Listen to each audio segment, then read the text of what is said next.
When a single mother loses everything in one humiliating moment, she discovers the necklace around her neck holds the key to destroying a criminal empire, and a billionaire stranger is willing to die to protect her secret. What happens when the invisible woman everyone dismissed becomes the only person who can bring justice to light?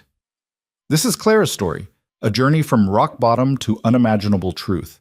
Stay with me until the end, hit that like button, and comment what city you're watching from so I can see how far this story travels. Now, let me take you into a night that changed everything. The rain hammered Chicago's downtown district like it had a personal grudge against the city. Not the romantic kind of rain you see in movies, the cold, vindictive kind that soaked through cheap coats and turned gutters into rivers. Clara Hayes stood outside Le Lumiere, one hand gripping the iron railing of the service entrance, the other pressed against her stomach like she could physically hold herself together. She was late. Again. The kitchen entrance door swung open, releasing a blast of heat, and the sharp voice of Antoine, the head chef, barking orders in French-accented English. Clara slipped inside, water dripping from her hair onto the rubber mat.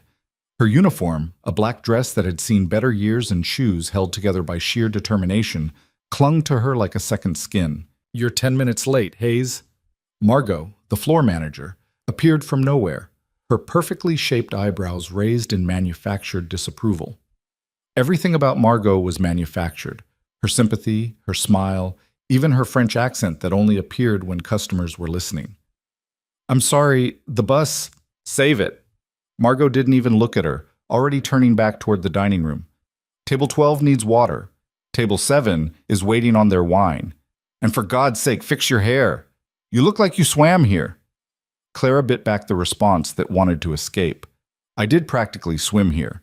My brother's medical bills don't pay themselves, and the city doesn't care that 3 buses passed me because they were too full to stop." But she said none of that. She just nodded, tied her damp hair back with the elastic band from her wrist, and grabbed a pitcher of ice water from the service station. La Lumiere wasn't just expensive, it was obscene.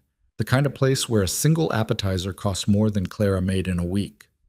Crystal chandeliers hung from ceilings painted with Renaissance-style frescoes. The carpet was so thick it swallowed the sound of footsteps. Every table was dressed in white linen that probably cost more to clean than Clara's entire wardrobe. She hated it.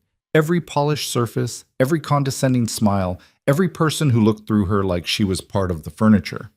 But she needed it. David's medication didn't care about her pride. The collection agency calling about their mother's funeral expenses didn't care that she was exhausted. The landlord threatening eviction didn't care that she was doing her best. So she smiled. She poured water.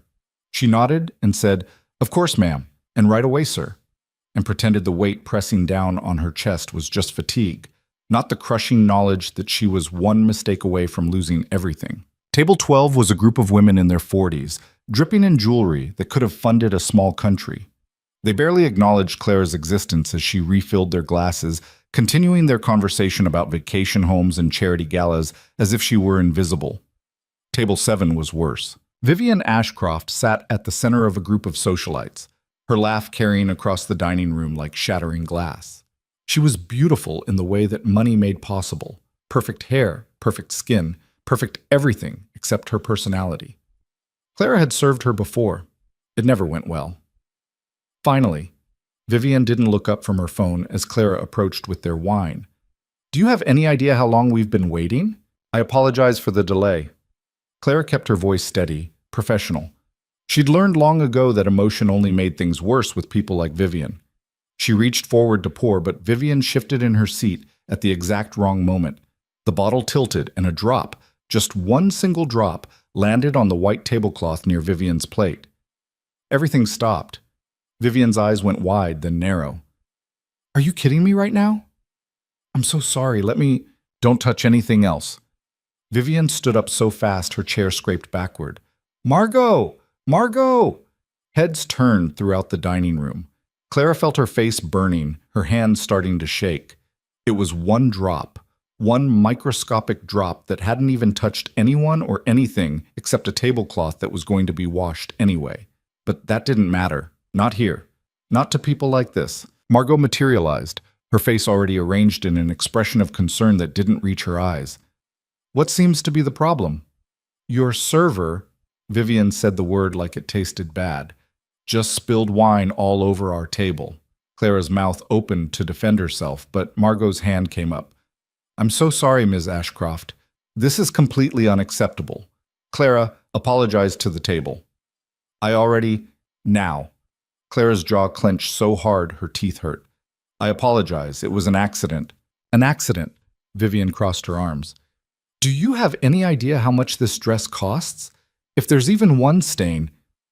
There wasn't a stain. There wasn't anything except Vivian's need to humiliate someone to make herself feel important. Clara could see it in her eyes. That particular gleam that came from having power over someone who couldn't fight back.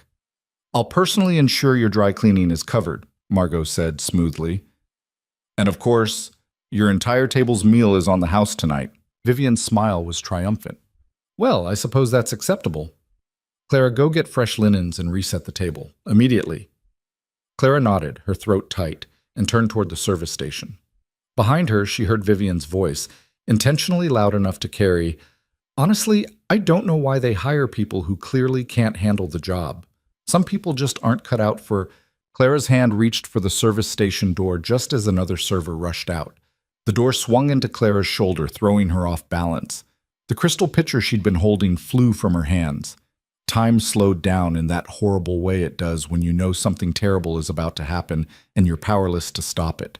The pitcher tumbled through the air, water spraying out in an arc that caught the light from the chandelier above. It landed on Vivian's table with a sound like a bomb going off, crystal exploding against china, water cascading across the tablecloth, the wine bucket tipping over and adding red wine to the flood. Vivian shrieked. Her dress, probably expensive enough to pay Clara's rent for 6 months, was soaked. The other women at the table jumped up, their own clothes splattered. The entire restaurant went silent. Clara stood frozen, water dripping from her hands, crystal shards scattered across the floor like evidence of a crime. Her mind went blank, pure white noise, every thought erased except one. I'm done. You absolute idiot!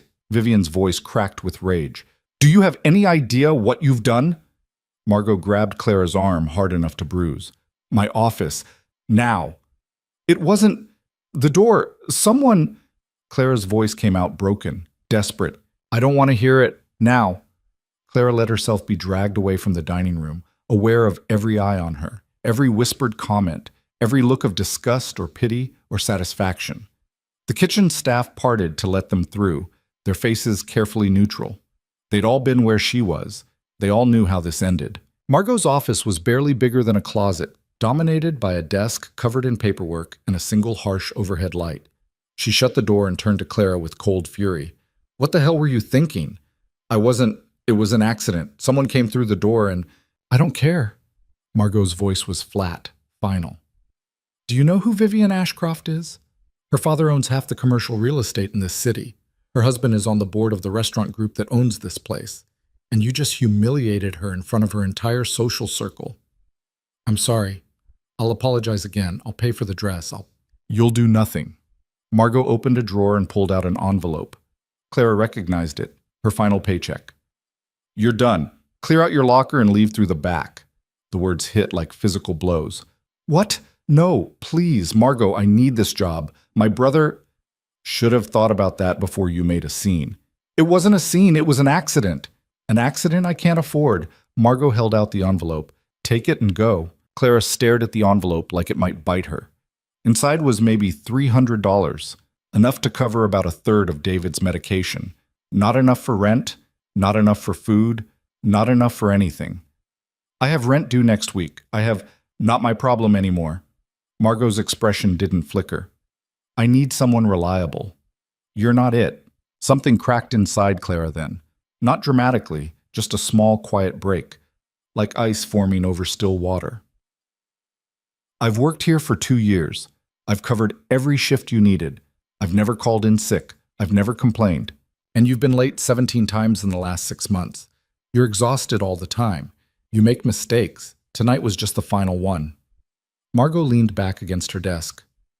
Look, I get it. You've got stuff going on, but this is a business, not a charity.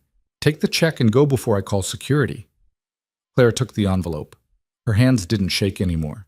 They felt numb, disconnected from her body. She left the office, walked past the kitchen staff who wouldn't meet her eyes, and opened her locker. There wasn't much inside: a spare pair of shoes with holes in the soles, a sweater that had been her mother's, chapstick, hair ties, a photo of David from before he got sick. She put it all in her bag and walked out into the rain. The cold hit her like a slap. Within seconds, she was soaked again, the envelope in her hand already starting to disintegrate. She didn't care. She just walked. No destination in mind, just movement because standing still felt like giving up. Her phone buzzed. A text from the pharmacy. Reminder: David's prescription refill is ready for pickup. Total $287.43. Clara stopped walking. She stood in the rain on a street corner in downtown Chicago, watching luxury cars pass by, watching people in expensive coats hurry between buildings, watching a world that didn't care if she lived or died. The pendant around her neck felt heavy. It always did when things got bad. Her mother's pendant, the only thing Clara had left of her besides questions and half-remembered stories. She touched it through her wet shirt, the metal warm from her body heat, despite the cold. Her mother had never explained where it came from, why she wore it every day, why she made Clara promise to never take it off. She just said it was important, that someday Clara would understand. Clara didn't understand. She just knew it was the only piece of home she had left. She was supposed to go get David from their neighbor's apartment. Mrs. Chen watched him during Clara's shifts, refusing payment but accepting the occasional grocery run or help with her own errands. Clara would have to tell David they couldn't afford his medication this month. She'd have to watch his face fall, watch him try to be brave, watch him pretend he wasn't scared when they both knew what happened if he went too long without treatment. She started walking again, no longer sure where she was going. Away. Just away. "Excuse me." The voice was male, quiet, and close enough to make Clara jump. She spun around, hand instinctively tightening on her bag.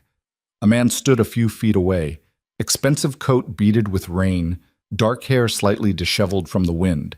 He was maybe in his early 30s, with the kind of face that belonged in business magazines. Sharp features, intense eyes, the look of someone used to being listened to. "Sorry, I didn't mean to startle you." He didn't move closer, keeping his distance like he understood she might run. "I saw you leave La Lumiere. Are you all right?" Clara almost laughed. "Do I look all right?" "No." He said it simply, without judgment. "You look like you just had the worst night of your life." "What gave it away?" A slight smile crossed his face, there and gone. "I was at the table near the window. I saw what happened." "Great." Another witness to her complete humiliation. "Then you know I'm the idiot who destroyed Vivian Ashcroft's dress. I know you were trying to do your job and got caught in an impossible situation." He paused. "I also know that wasn't your fault." Clara blinked. "What?" The other server pushed through the door. "I saw it. You were already off balance from when Ashcroft shifted her chair into you during the wine pour." His tone was matter-of-fact, like he was describing a business transaction. "None of what happened was your fault." Something in Clara's chest loosened, just a fraction. To have someone, anyone, acknowledge that she wasn't crazy, that she hadn't imagined the unfairness of it all. "Doesn't matter now," she said quietly. "I'm still fired. That's not right. It's not about right. It's about who has power and who doesn't." Clara pulled her coat tighter, suddenly aware she was standing in the rain, talking to a stranger. "I should go." "Wait." He stepped forward, then stopped when she tensed. "I'm sorry, I just..." He seemed to be searching for words, which was odd for someone who looked like he commanded boardrooms for a living. "That pendant you're wearing, the one around your neck. Can I ask where you got it?" Clara's hand went to the pendant automatically, protective. "Why?" "Because I think..." He stopped, his expression shifting into something she couldn't read. "I think I've seen it before." "That's not possible. My mother had it made. It's one of a kind." "I know." His voice went quiet, almost gentle. "That's what concerns me." A car pulled up to the curb, black, expensive, with a driver who got out to open an umbrella. The man gestured toward it. "Please, just 5 minutes. Let me buy you coffee, get you out of the rain. I'll explain everything." Every instinct Clara had screamed at her to run. Don't get in cars with strangers. Don't trust men who appear out of nowhere with convenient explanations. Don't be stupid. But the pendant felt warm against her skin, and the man's expression wasn't threatening. It was concerned, worried even, and Clara was so tired of being alone with everything. 5 minutes, she said. His shoulders relaxed slightly, like he'd been holding his breath. Thank you. He gestured to the car. After you. The interior of the car was warm, dry, and smelled faintly of leather and expensive cologne. Clara sat stiffly on one side while the man settled on the other, keeping space between them. The driver got in and pulled away from the curb without asking for directions. Coffee or something stronger? The man indicated a small bar built into the console. Just answers. Clara turned to face him fully. Who are you, and what do you know about my mother's pendant? He studied her for a moment, like he was deciding how much to say. My name is Ethan Cole, and I think your mother might have known mine. Clara frowned. Cole? Like Coal Industries? Yes. She'd have to be living under a rock not to recognize that name. Coal Industries was one of the largest private companies in the country. Tech, real estate, pharmaceuticals. Ethan Cole himself was regularly featured in Forbes, usually photographed at some charity event or business conference. My mother was a waitress, Clara said flatly. She didn't exactly run in billionaire circles. What was her name? Sarah. Sarah Hayes. Clara watched his face for recognition and saw none. See? You don't even know her. Hayes might not have been her real name. The words hung in the air between them, impossible and terrifying. What are you talking about? Ethan pulled out his phone, tapped a few times, and turned it toward her. Is this your mother? The photo on the screen made Clara's heart stop. It was her mother, younger, maybe in her mid-20s, with longer hair and a different style, but unmistakably her. She was standing next to an older woman Clara didn't recognize, both of them smiling at a garden party or something similar. Where did you get this? Clara's voice came out hoarse. From my mother's personal collection. The other woman in the photo is Elizabeth Cole, my mother. Ethan's jaw tightened. She died 23 years ago. Car accident. At least that's what we were told. I don't understand. My mother never mentioned knowing anyone named Cole. Because your mother disappeared 30 years ago under circumstances my family spent a fortune trying to understand. Ethan zoomed in on the photo, specifically on her mother's neck. See what she's wearing? Clara leaned closer. There, clearly visible in the photo, was the pendant. The exact same pendant Clara wore now. My mother gave that to her, Ethan continued. It wasn't just jewelry, it was a key. A key to what? Ethan's expression went cold, dangerous, to evidence that could destroy one of the most powerful men in the country. Evidence that my mother died trying to protect. Evidence that your mother apparently helped hide before she vanished. Clara's mind was spinning, trying to process information that didn't make sense. My mother died 3 years ago from cancer. She was a waitress in Chicago. She never mentioned any of this. She was protecting you. The question is, Ethan's eyes dropped to the pendant again. Why did she give you the key? Before Clara could answer, Ethan's phone rang. He glanced at the screen and his expression shifted instantly. We need to move. Now. What? Why? He didn't answer, just leaned forward and spoke to the driver. Take the long route to the estate. Make sure we're not followed. The driver nodded and the car accelerated.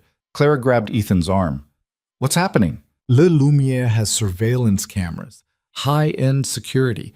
If someone was watching for that pendant, and I think someone was, they saw you wearing it tonight. He met her eyes, and she saw genuine fear there. Clara, you're in danger, serious danger, and I need you to trust me long enough to get you somewhere safe. I don't even know you. I know, and I'm sorry. But right now, I'm the only person standing between you and whoever's been searching for that pendant for the last 30 years. He softened slightly. Do you have family? Anyone who depends on you? David. The thought hit Clara like ice water. My brother. He's 13. He's at our neighbor's apartment. Address. Now. Clara rattled it off, and Ethan was already dialing another number. Marcus. I need a pickup. Protective custody. He gave David's location. Then, the kid has a medical condition. Bring his medication records and anything the neighbor says he needs. Get him to the estate in the next 20 minutes. And Marcus, anyone tries to stop you, you call the police first and me second. He hung up and looked at Clara. My head of security is getting your brother. He'll be safe. This is insane. You can't just look behind us. Clara turned. 3 cars back, a black SUV with tinted windows was matching their speed exactly. They've been there since we left the restaurant, Ethan said quietly. They're not being subtle because they don't need to be. Whoever's driving that car has resources, connections, and zero regard for witnesses. Clara's heart hammered against her ribs. What do they want? The pendant, or more specifically, what it can access. Ethan pulled out his phone again, bringing up a news article. Do you recognize this man? The photo showed a distinguished-looking man in his 60s, silver hair, expensive suit, American flag pin on his lapel. Senator Victor Halston, the article identified him. War hero, philanthropist, presidential hopeful. I've seen him on TV, Clara said. He's also a murderer, a drug trafficker, and the head of a criminal empire that stretches across 4 continents. Ethan's voice was flat, emotionless. My mother discovered it 30 years ago. She was going to expose him. 2 weeks later, she was dead. Your mother, whoever she really was, helped hide the evidence before she disappeared, and that pendant is the only way to access it. The car took a sharp turn, throwing Clara against the door. Behind them, the SUV stayed close. Hold on, the driver said calmly.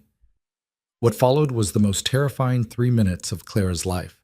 The car wove through downtown Chicago traffic like it was choreographed, taking turns that seemed impossible, accelerating through gaps that shouldn't have existed. The SUV tried to keep up, but Ethan's driver was better. Or maybe just crazier. They finally lost the tail near the river, ducking into an underground parking garage that required about 17 security checks before the gate opened. The car descended 3 levels before finally stopping. Ethan helped Clara out on shaking legs. This way. There's a private elevator. Where are we? Somewhere that has better security than Fort Knox, and fewer questions than the police. He guided her toward a nondescript steel door.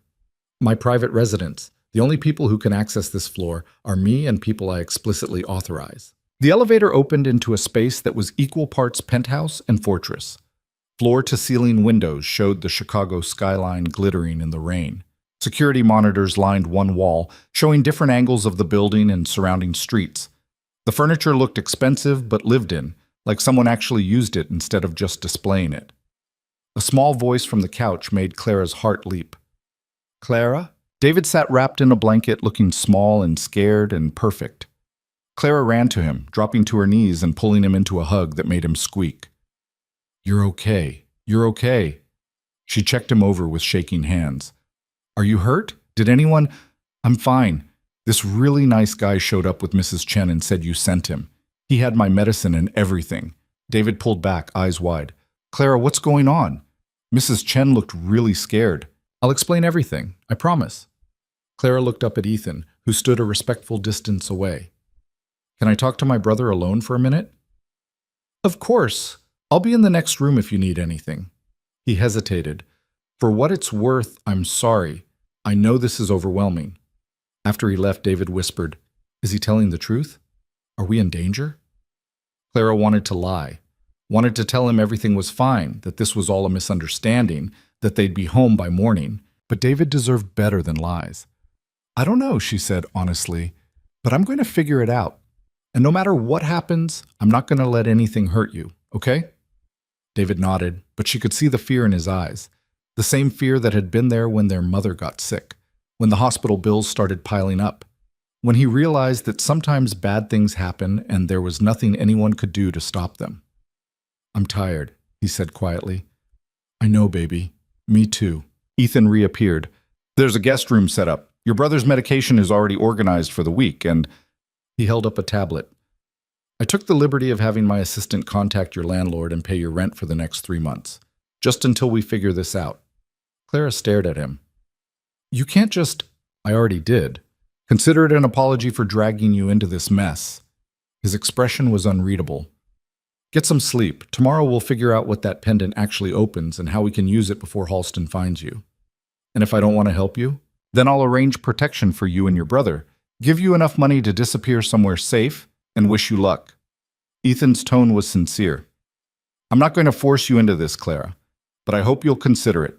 Because right now you're the only person who can help bring down a man who's been getting away with murder for 30 years. He left them alone. David was already falling asleep, exhaustion winning over fear. Clara helped him to the guest room, which was bigger than their entire apartment, and tucked him in.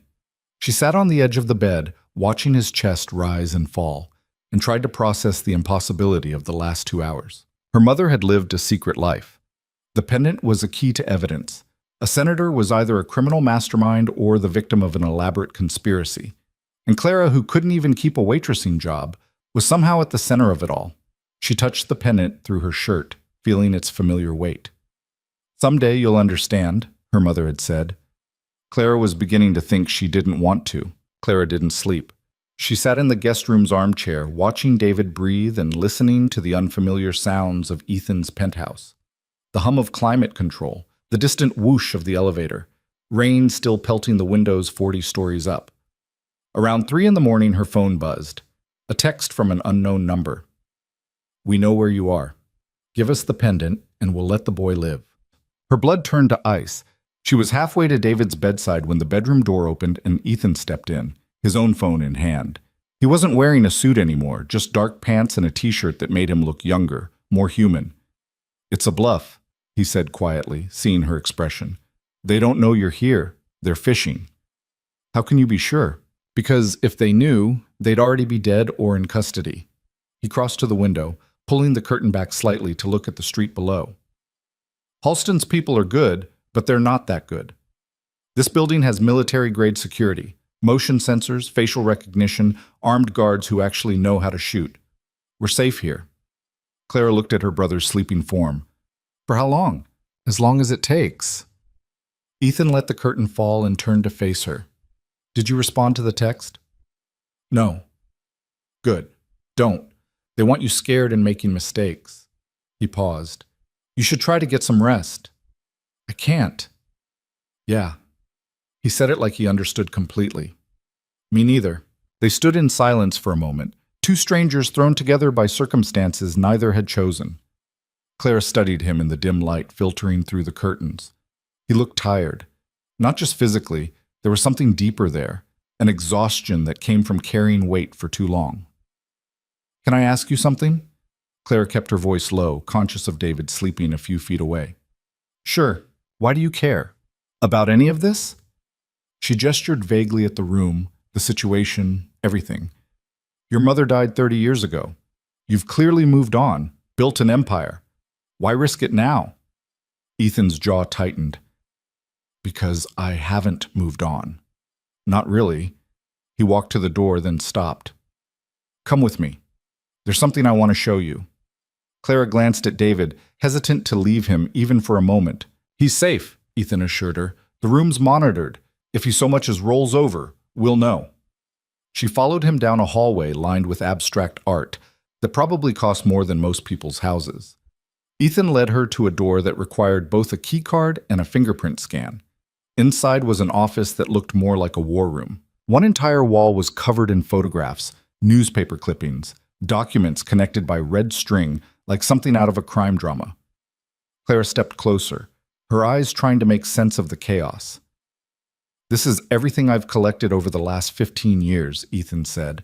"Every piece of evidence, every connection, every thread that leads back to Halston." Clara recognized some of the faces. Politicians, business leaders, a few celebrities. Others were just names and dates. "What am I looking at?" "A network." Ethan moved to the center of the wall, pointing to a photo of Senator Halston shaking hands with a general. Halston started small, arms dealing in the 80s, used his military connections to move weapons to conflicts in South America and Africa. The profits funded his political career. He moved to another section. By the 90s, he'd diversified. Drugs, primarily, moved cocaine and heroin through ports he controlled via shell companies. The drug money was laundered through legitimate businesses, casinos, real estate development, tech startups. Clara's head spun trying to follow it all. "And your mother found out about this?" "She stumbled into it accidentally. My father," Ethan's voice went flat, "was one of Halston's business partners. He didn't know the truth at first. By the time he figured it out, he was in too deep. Mom found his files, realized what they meant." "What happened to your father?" Died of a heart attack when I was 12. At least that's what the medical examiner ruled.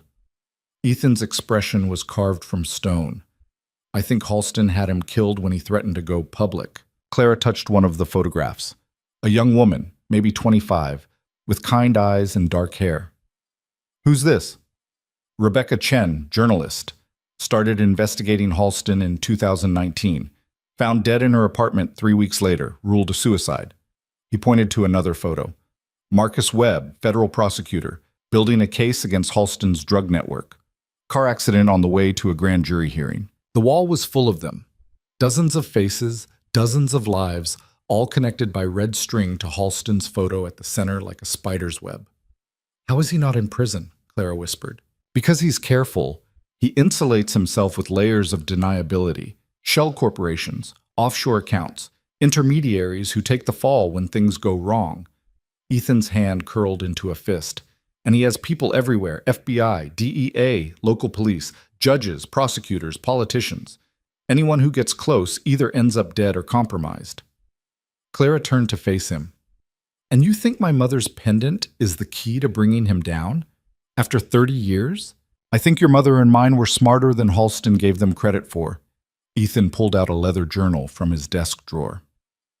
This belonged to my mother. I found it hidden in our summer house 5 years after she died. Most of it's in code I still haven't cracked, but there are a few entries that are clear. He opened to a page marked with a faded ribbon. Clara leaned in to read the elegant handwriting. June 14th. Met with S today. She's agreed to help. The vault is ready. Location known only to us. If something happens to me, she'll ensure the evidence survives. The pendant will be the key. 2 pieces, 2 locks. Both must be present. Clara's breath caught. S, that's my mother, Sarah. I think so. Ethan flipped to another page. There's more. Look, July 3rd. S is scared. I don't blame her. We're playing with fire.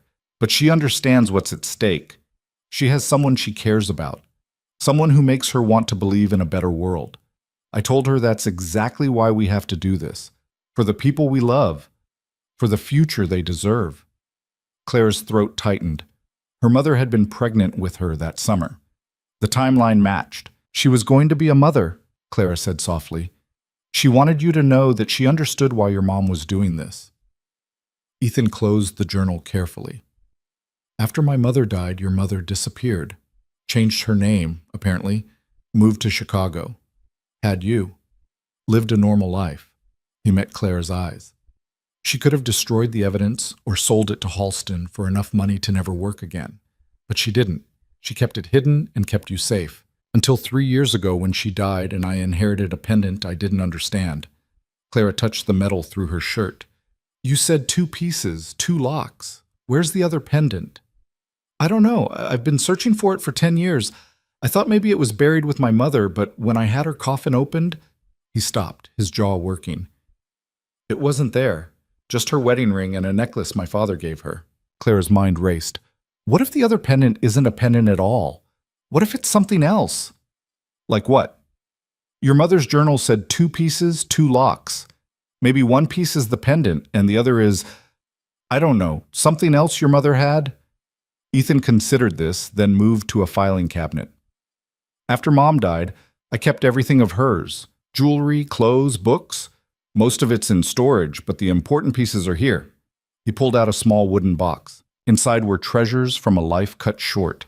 A bracelet, earrings, a brooch shaped like a butterfly, a locket with photos of young Ethan inside. Clara picked up the locket, turning it over in her hands.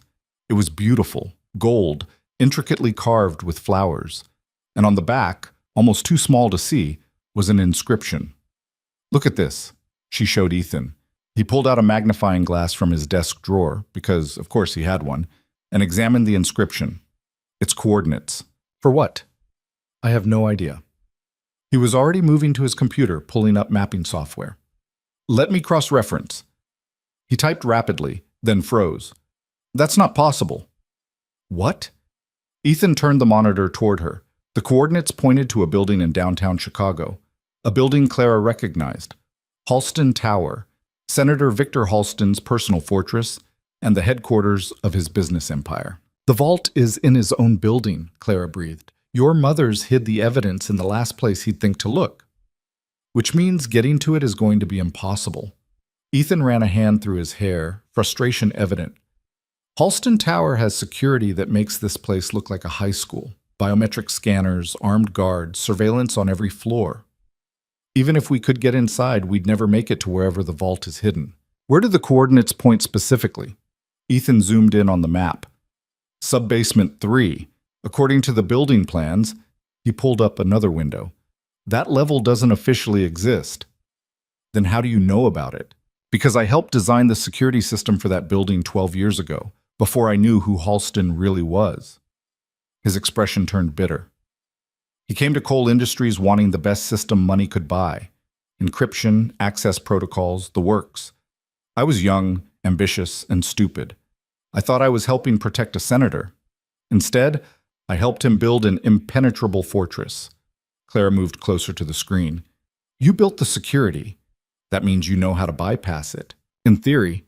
But Halston's upgraded everything since then. New protocols, new encryption. And even if I could crack the system, we'd still need physical access. He shook his head. It's a dead end.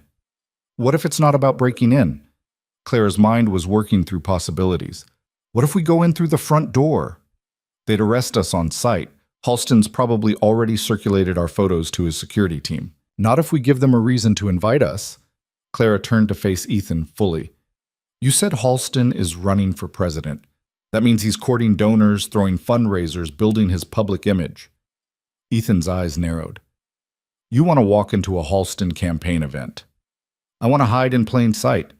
Halston's looking for a scared waitress and a rogue billionaire. He's not looking for a wealthy couple attending his gala as potential donors. That's insane. You have a better idea? Ethan stared at her for a long moment. You know what you're proposing?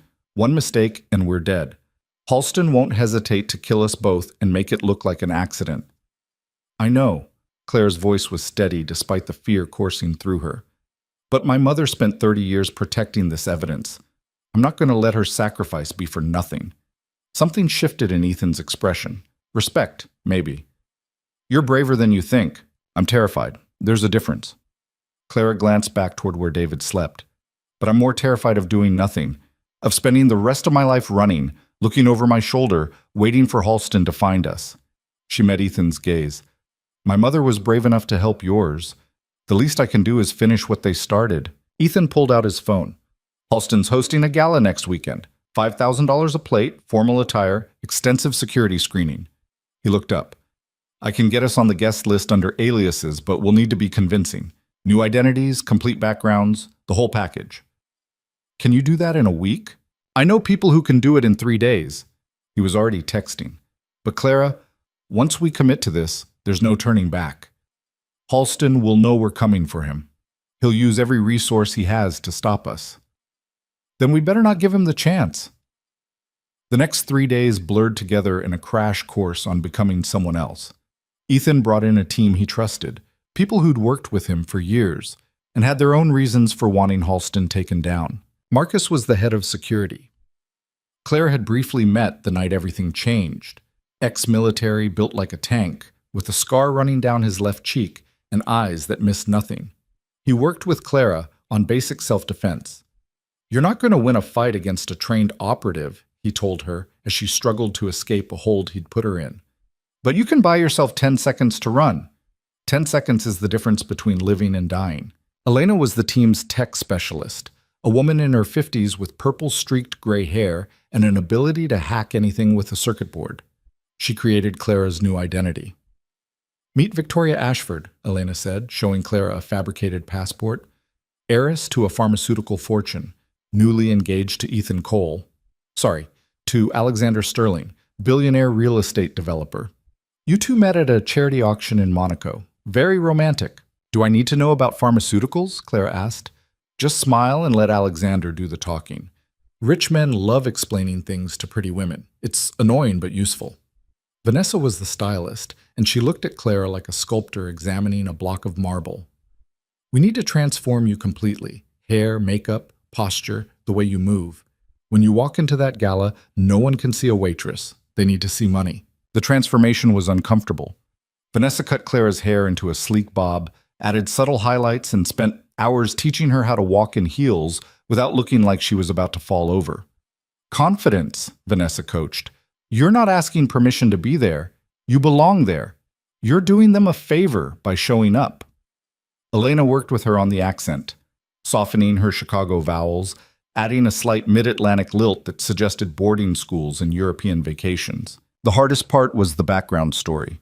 Elena had created an entire life for Victoria Ashford, complete with social media accounts going back years, property records, and photographs that had been digitally inserted into real events. The key to a good lie is making it boring, Elena explained. Don't make Victoria too interesting. She's just another rich girl who lunches and posts about her dog. Nobody questions boring. David spent those 3 days with a private tutor Ethan had hired, a kind older man named Mr. Harrison who helped him keep up with his schoolwork and didn't ask questions about why they were staying in a billionaire's penthouse. Is Clara really going to marry that guy? David asked Clara one night before bed. What? No, it's just for the job. But he likes you. Clara blinked. What makes you say that? The way he looks at you when you're not watching, like you're a puzzle he's trying to figure out. David yawned. And you look at him the same way. I do not. Whatever you say. He was already falling asleep. Clara left the guest room and found Ethan in his office, still staring at building schematics. He looked up when she entered. Can't sleep? He asked. Worried about the gala. Me too. He gestured to the chair across from his desk. Want to go over the plan again? They'd been over it a dozen times, but Clara sat anyway. We arrived separately. You enter through the main entrance with Marcus as your driver. I come in 20 minutes later claiming my car broke down and I had to take a taxi. That explains why we don't arrive together and gives you an excuse to look slightly flustered, Ethan continued. We meet at the bar, hit it off, spend the evening together. Eventually I suggest a private tour of the building, which Halston will approve because Alexander Sterling is exactly the kind of donor he wants to cultivate. Right. I'll use the security access I still have from the original installation to get us to the service elevator. That should take us to the sub-basement without triggering alarms. Clara touched the pendant under her shirt. And if the vault requires more than just this, then we improvise. Ethan's expression was grim. I won't lie to you, Clara. 100 things could go wrong. The vault might be empty. The evidence might be outdated. Halston might see through our disguises in the first 5 minutes. This could all be for nothing. Or it could work. Or it could work, he agreed quietly. They sat in silence for a moment. Clara studied the man across from her. No longer a stranger, not quite a friend, something undefined and complicated. Can I ask you something personal? Clara said. Sure. Marcus mentioned you have a son. Where is he? Ethan's expression shuddered. With his grandparents, my late wife's parents. They live in Connecticut. I'm sorry, I didn't mean to. It's fine, but his voice said it wasn't. His name is Ryan. He's 7. And before you ask, yes, I'm a terrible father who sees him twice a month and calls every night to make up for not being there. Clara heard the guilt in his voice, the same guilt she felt every time she had to tell David they couldn't afford something he needed. I'm sure you're doing your best. My best isn't good enough. Ethan stood, walking to the window. My wife died giving birth to him. Complications they didn't catch in time. I was in Tokyo for a business meeting.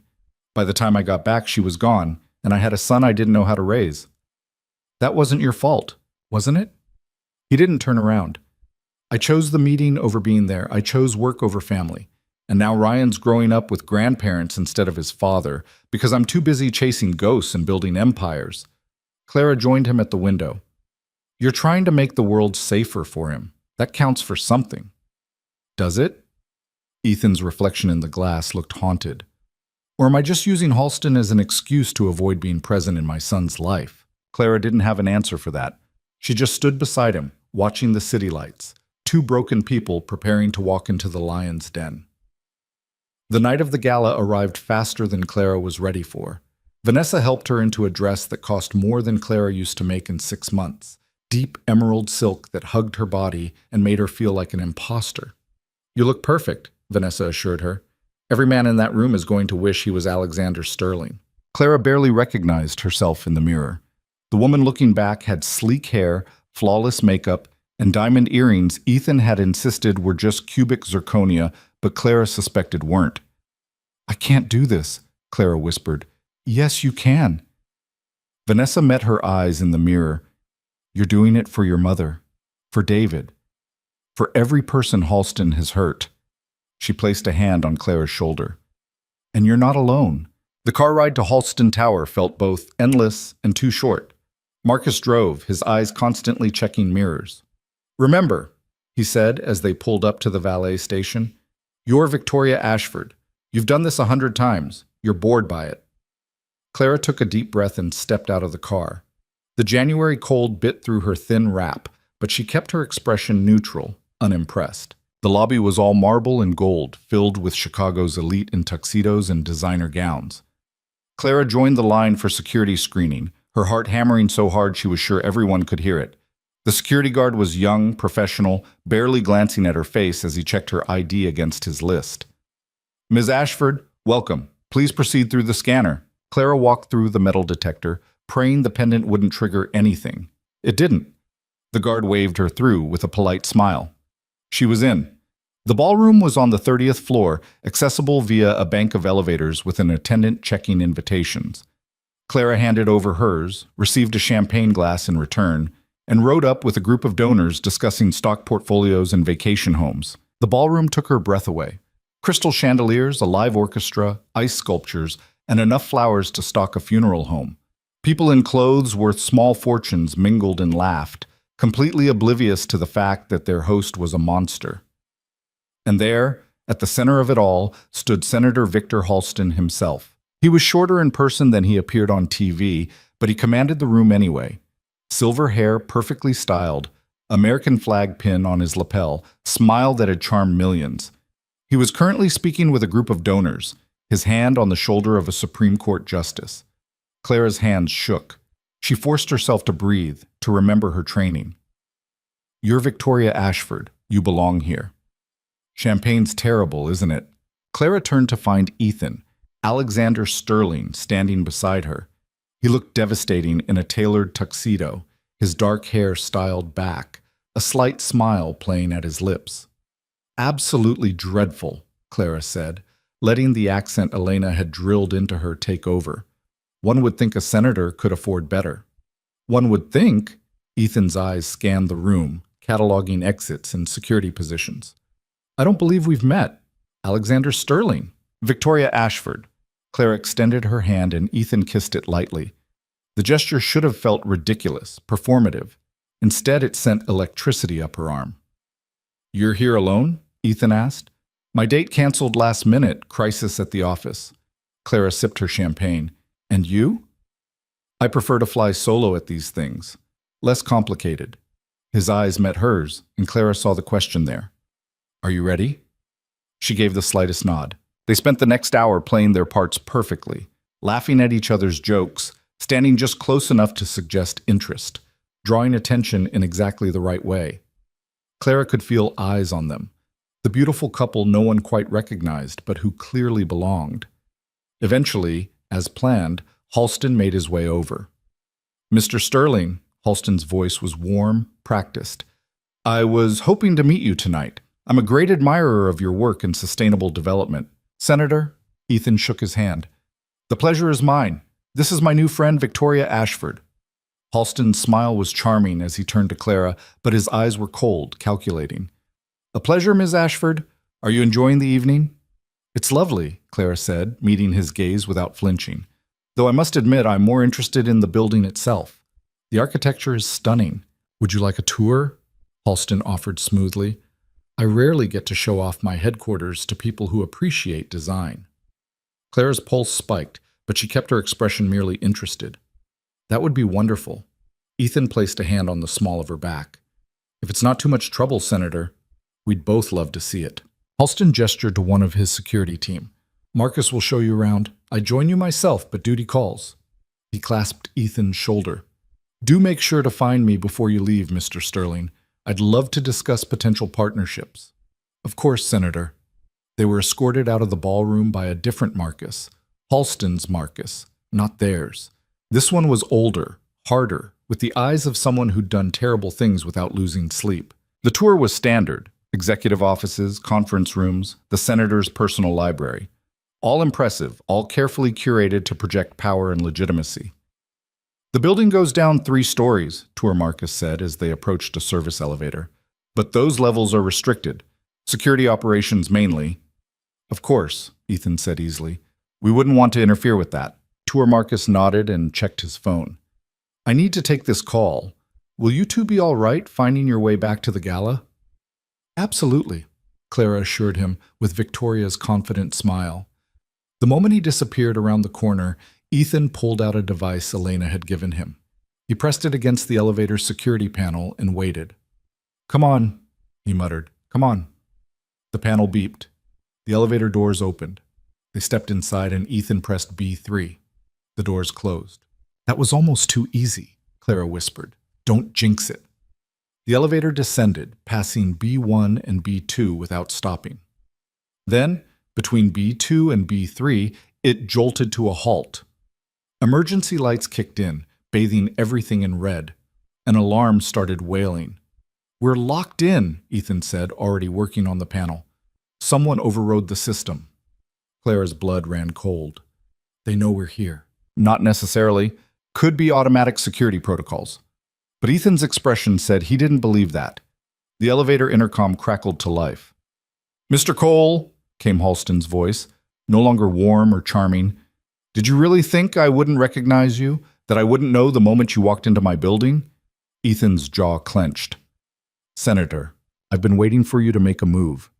15 years I've watched you investigate me, collect your little conspiracy theories, play detective. Halston laughed. And now you've brought Sarah's daughter right to my doorstep. How convenient. Clara's hands curled into fists. You murdered my mother. Your mother died of cancer. I read the obituary. A pause. Though I did always wonder if she'd told you about the pendant before she passed. Looks like she did. Let us go, Ethan said flatly. Oh, I don't think so. You see, you've done me a favor. I've been searching for that pendant for 30 years. Couldn't find it. Couldn't find Sarah. And now you've delivered both right to me. Keys clicked on Halston's end. The elevator will be flooded with gas in approximately 90 seconds. You'll fall asleep. When you wake up, we'll have a nice conversation about what exactly that pendant opens, and then you'll both have a tragic accident. The intercom cut off. Ethan was already attacking the elevator panel, trying to override the lockdown. Clara looked around desperately. There had to be a way out.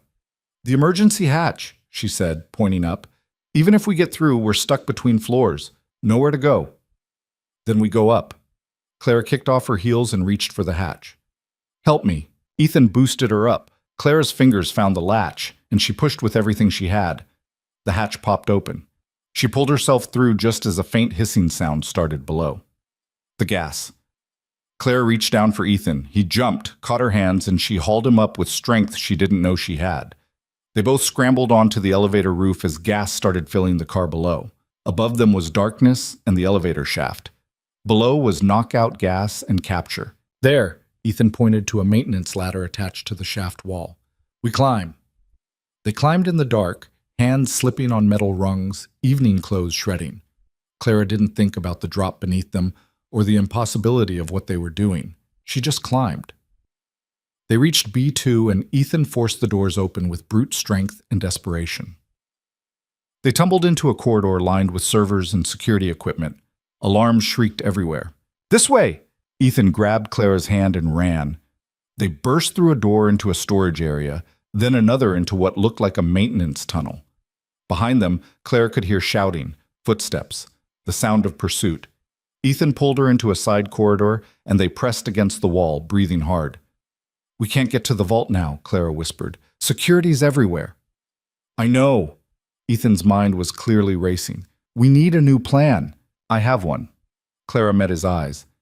We bring the vault to us. What? You said the pendant is a key. What if it's not a physical key? What if it's digital? Clara touched the pendant. What if my mother encoded the evidence onto this thing somehow?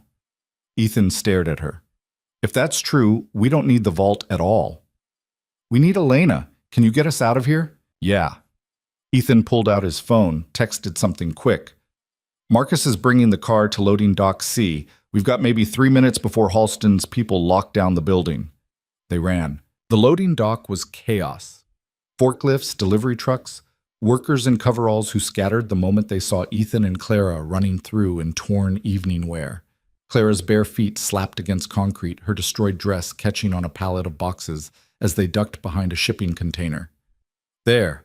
Ethan pointed to a black SUV idling near the exit ramp, headlights cutting through the industrial gloom. They sprinted for it. Clara's lungs burned, her legs screaming in protest. Behind them, steel doors crashed open and voices shouted. Marcus threw open the back door before they even reached the vehicle. "Get in!" Clara dove in first, Ethan right behind her. The door wasn't even closed before Marcus floored it, tires shrieking as they rocketed up the ramp and onto the street. Gunfire cracked behind them. The rear window spiderwebbed but didn't shatter. Bulletproof glass. Marcus took a corner so hard Clara slammed into Ethan, who wrapped an arm around her to keep her from sliding across the seat. "Everyone intact?" Marcus asked, eyes on the mirrors. "Yeah." Ethan was already on his phone. "Elena, we're blown. Halston knows everything. We need—" "I'm watching the building security feeds right now." Elena's voice came through the speaker, tight with tension. "He's mobilizing everything. Police scanner shows units being dispatched to your penthouse." "David," Clara gasped. "We have to get David." "Already done," Elena said. "Vanessa grabbed him 10 minutes ago when the building alerts triggered. They're en route to the secondary location." Clara's heart lurched between relief and terror. "Is he okay? Did he—" "He's fine. Scared, but fine. Vanessa said he asked if you were coming." "Tell him yes? Tell him I'm coming?" Clara looked at Ethan. "Where's the secondary location?" "Industrial district. Abandoned factory that's been retrofitted as a safe house." Ethan was texting rapidly. "Marcus, lose the tail and get us there. Elena, kill our phones after this call. They'll be tracking them." "Already locked out of the building's network," Elena reported. "But Halston's making calls. I'm seeing movement on law enforcement channels. A PB's going out for both of you." "For what charges?" "Breaking and entering, assault on security personnel, theft." Elena's keyboard clacked in the background. "He's spinning a story that you attacked his staff and tried to rob his personal safe. Half the Chicago PD is looking for you." Marcus took another corner, then another, weaving through side streets. Behind them, 2 police cruisers appeared, lights flashing. "We've got company," Marcus said calmly. Ethan glanced back. "Can you lose them?" "Probably, but more will come." Marcus's jaw set. "We need to ditch the car." "Blue Line Station, 3 blocks east," Elena said. "There's a train in 4 minutes. Get on it, ride 2 stops, transfer to Red Line northbound. I'll have another car waiting at Belmont." "Do it," Ethan said. Marcus killed the headlights and turned into an alley so narrow Clara could have touched both walls if she reached out. They emerged onto a cross street, the police cruisers shooting past on the parallel avenue, missing them by seconds. The L station loomed ahead, its elevated platform casting shadows across the street. Marcus pulled over.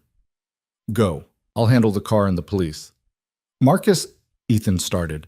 "I'm ex-military with no outstanding warrants and a perfectly legal firearm permit. Worst they can do is hold me for a few hours." Marcus met Ethan's eyes in the mirror. "You need to get to that kid and figure out what's on that pendant. That's the mission. Now go." They went. Claire's bare feet hit frozen pavement and she bit back a cry of pain. Ethan shrugged out of his tuxedo jacket and wrapped it around her shoulders, then lifted her without asking and carried her up the station stairs. "I can walk," she protested. "Not fast enough." His arms were solid, steady. "Save your strength." The platform was nearly empty, just a tired woman in scrubs and a kid with headphones. Clara saw them take in her and Ethan's appearance. Torn clothes, Clara's bare feet, Ethan's disheveled hair. But Chicago had taught people not to ask questions. The train arrived with a squeal of brakes. They got on, found seats at the back, and Clara finally let herself shake. The adrenaline was wearing off, replaced by the reality of what had just happened. They'd broken into a senator's building. They'd been made. They were now fugitives. "Hey." Ethan's hand found hers. "Breathe, you're okay." "We almost died in an elevator." "But we didn't." His thumb traced circles on her palm, grounding. "You kept your head. That climb up the shaft?" That was quick thinking. Clara laughed, but it came out broken. I don't feel like I'm thinking at all. I feel like I'm falling. Yeah. Ethan's voice was quiet. I know that feeling. The train rocked through the tunnel. Clara watched their reflection in the dark window. Two people who looked like they'd survived a war. Maybe they had.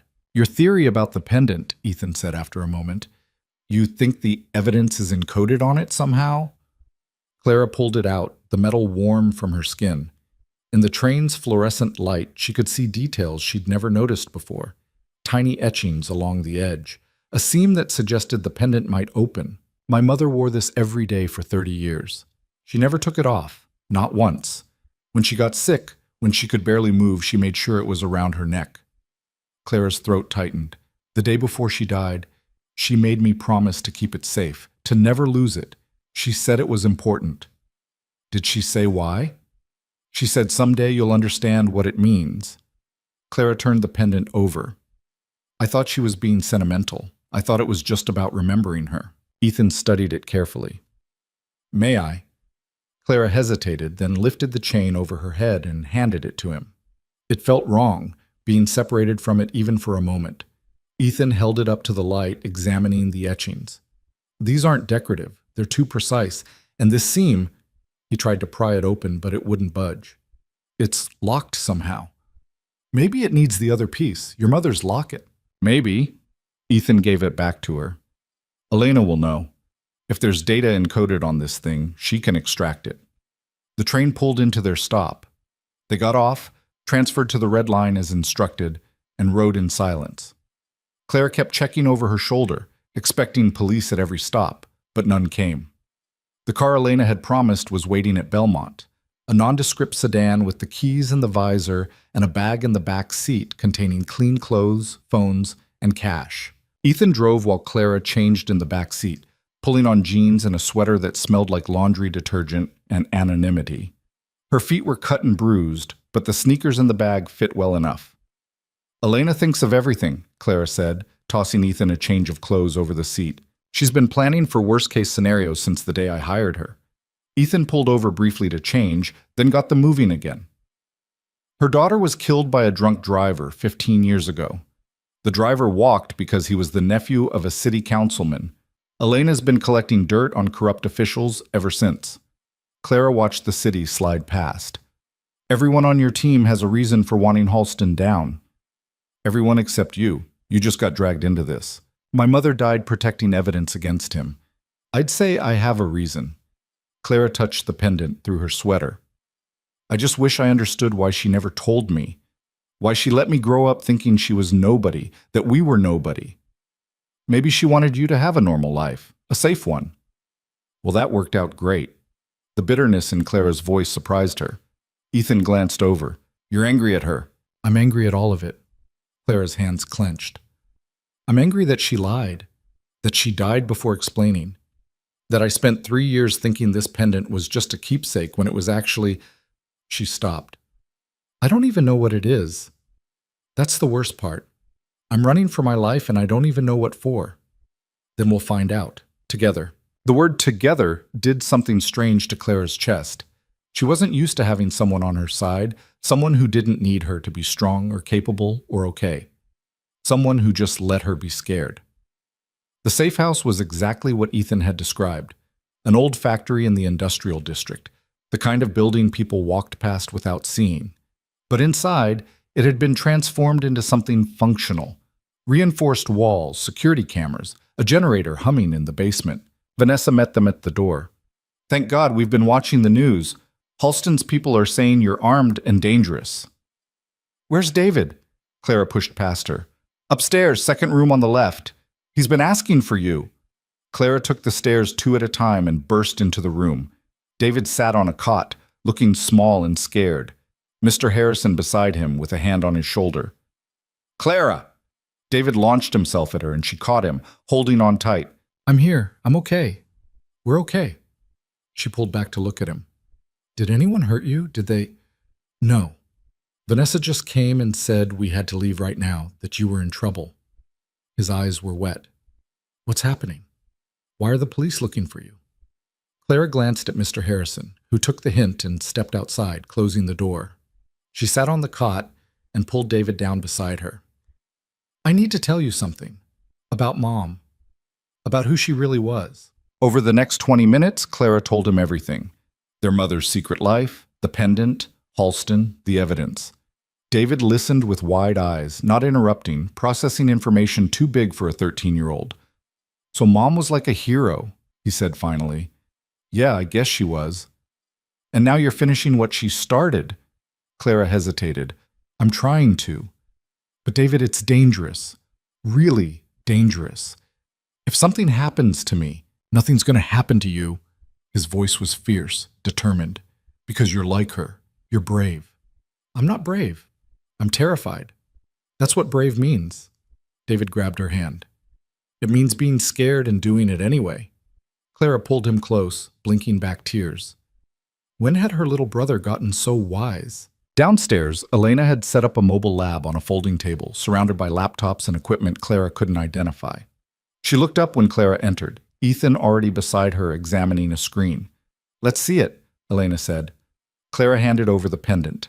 Elena placed it under a magnifying lens connected to a camera, and the image appeared on one of the monitors.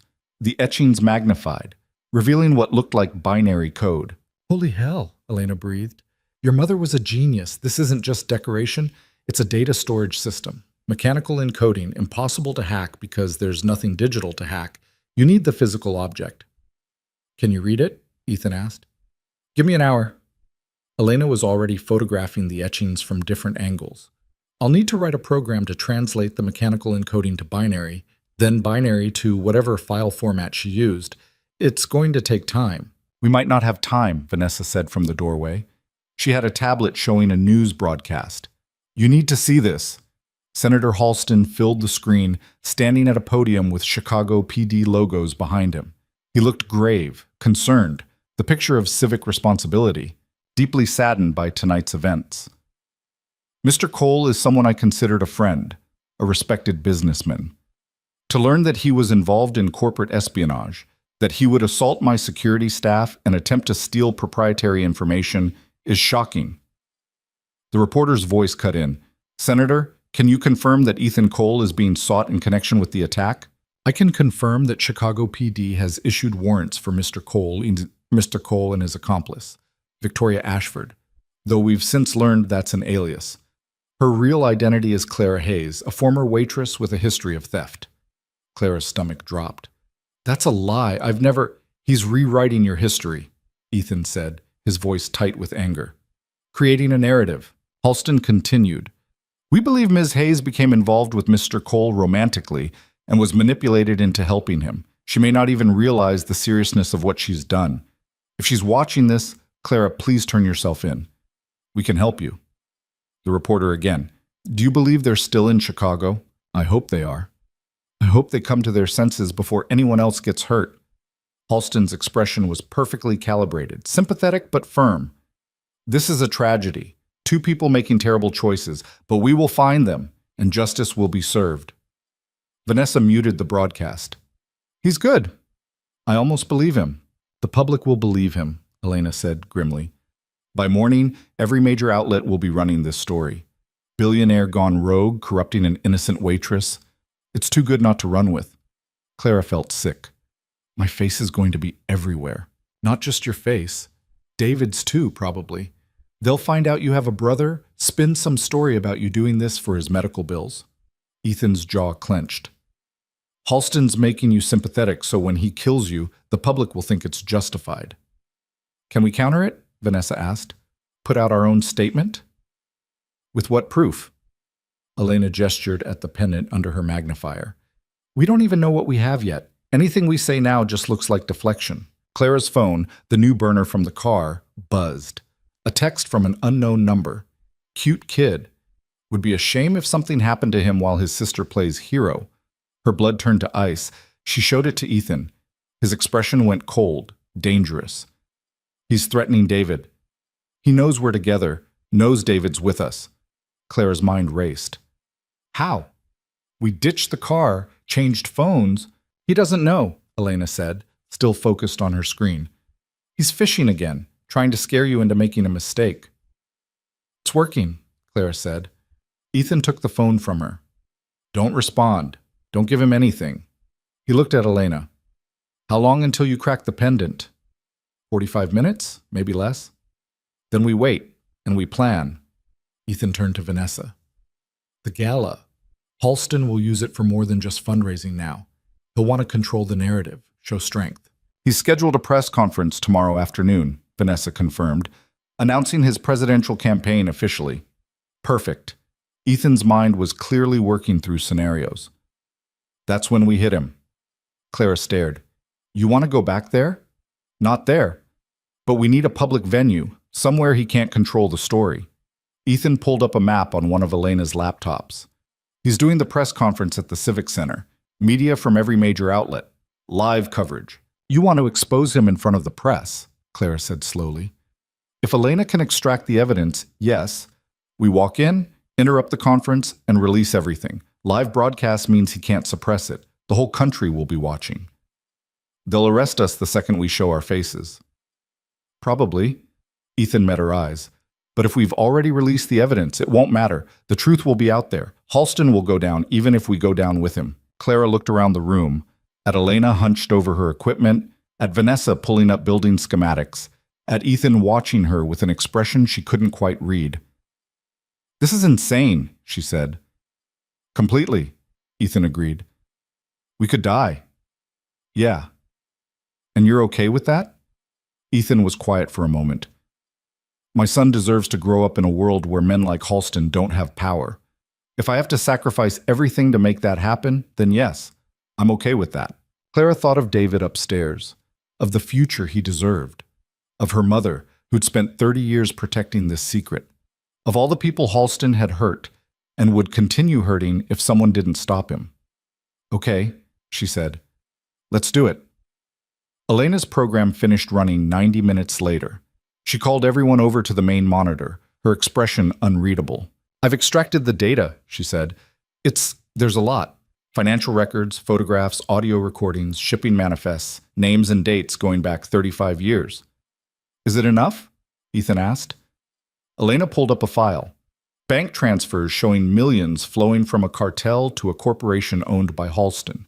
Then another, photos of Halston meeting with known arms dealers. Then recordings of phone calls discussing drug shipments and political assassinations. It's more than enough, Elena said quietly. This is everything. If this goes public, Halston doesn't just lose the election. He goes to prison for the rest of his life. Clara stared at the screen, at the evidence her mother had helped gather and protect. How did they get all this? Your mother and Elizabeth Cole spent years collecting it. Bank hacks, wiretaps, undercover work. They were thorough. Elena pulled up a video file. There's one more thing, a message. She hit play.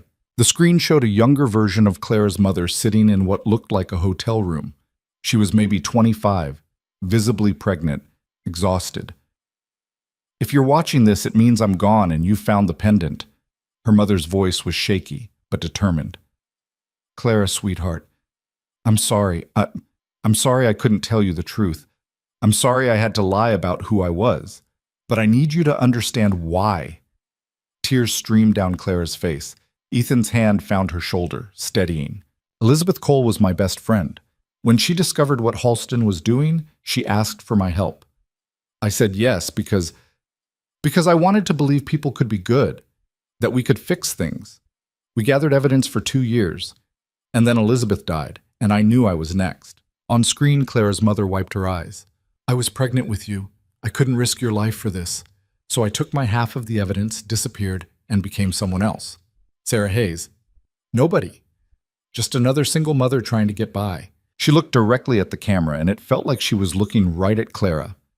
I know you're angry. I know you have questions. But Clara, you're so much stronger than you know. If you're watching this, it means you've already proven that. You've already chosen to fight. Mom, Clara whispered, finish this.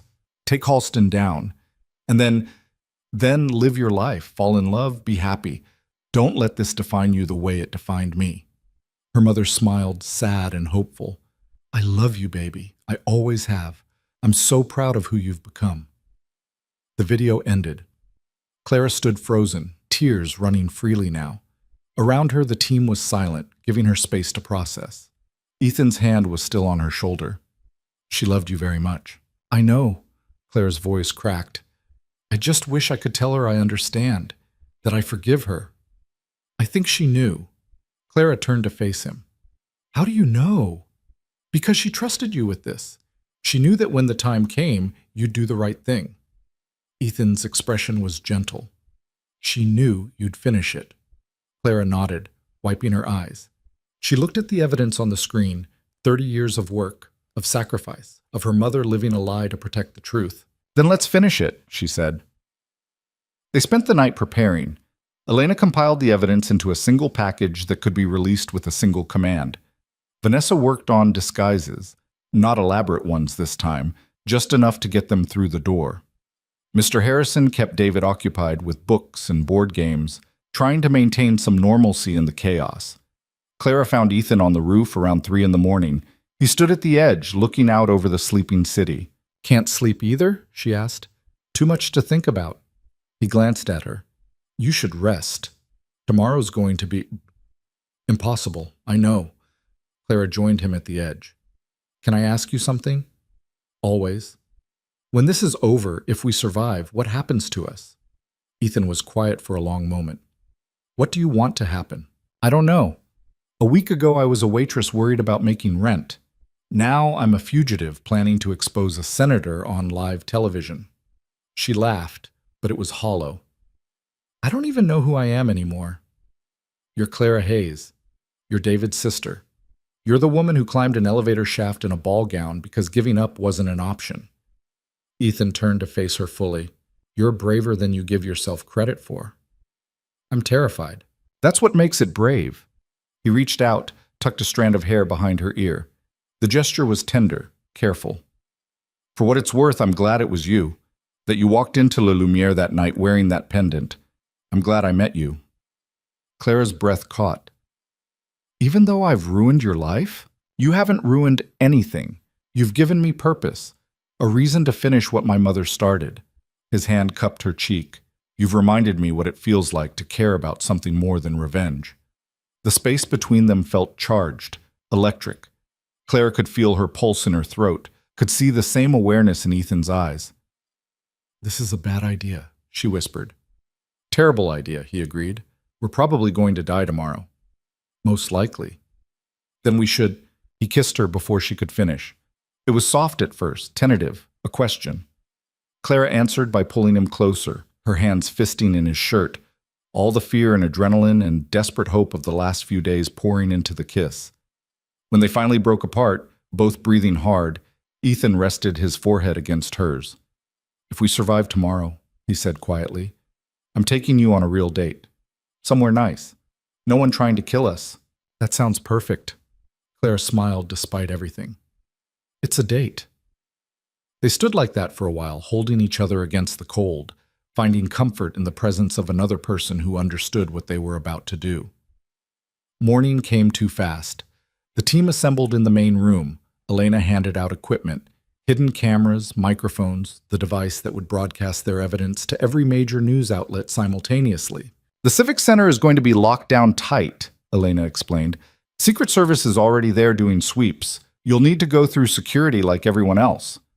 We're on every watch list in the country, Clara pointed out. Not as these people.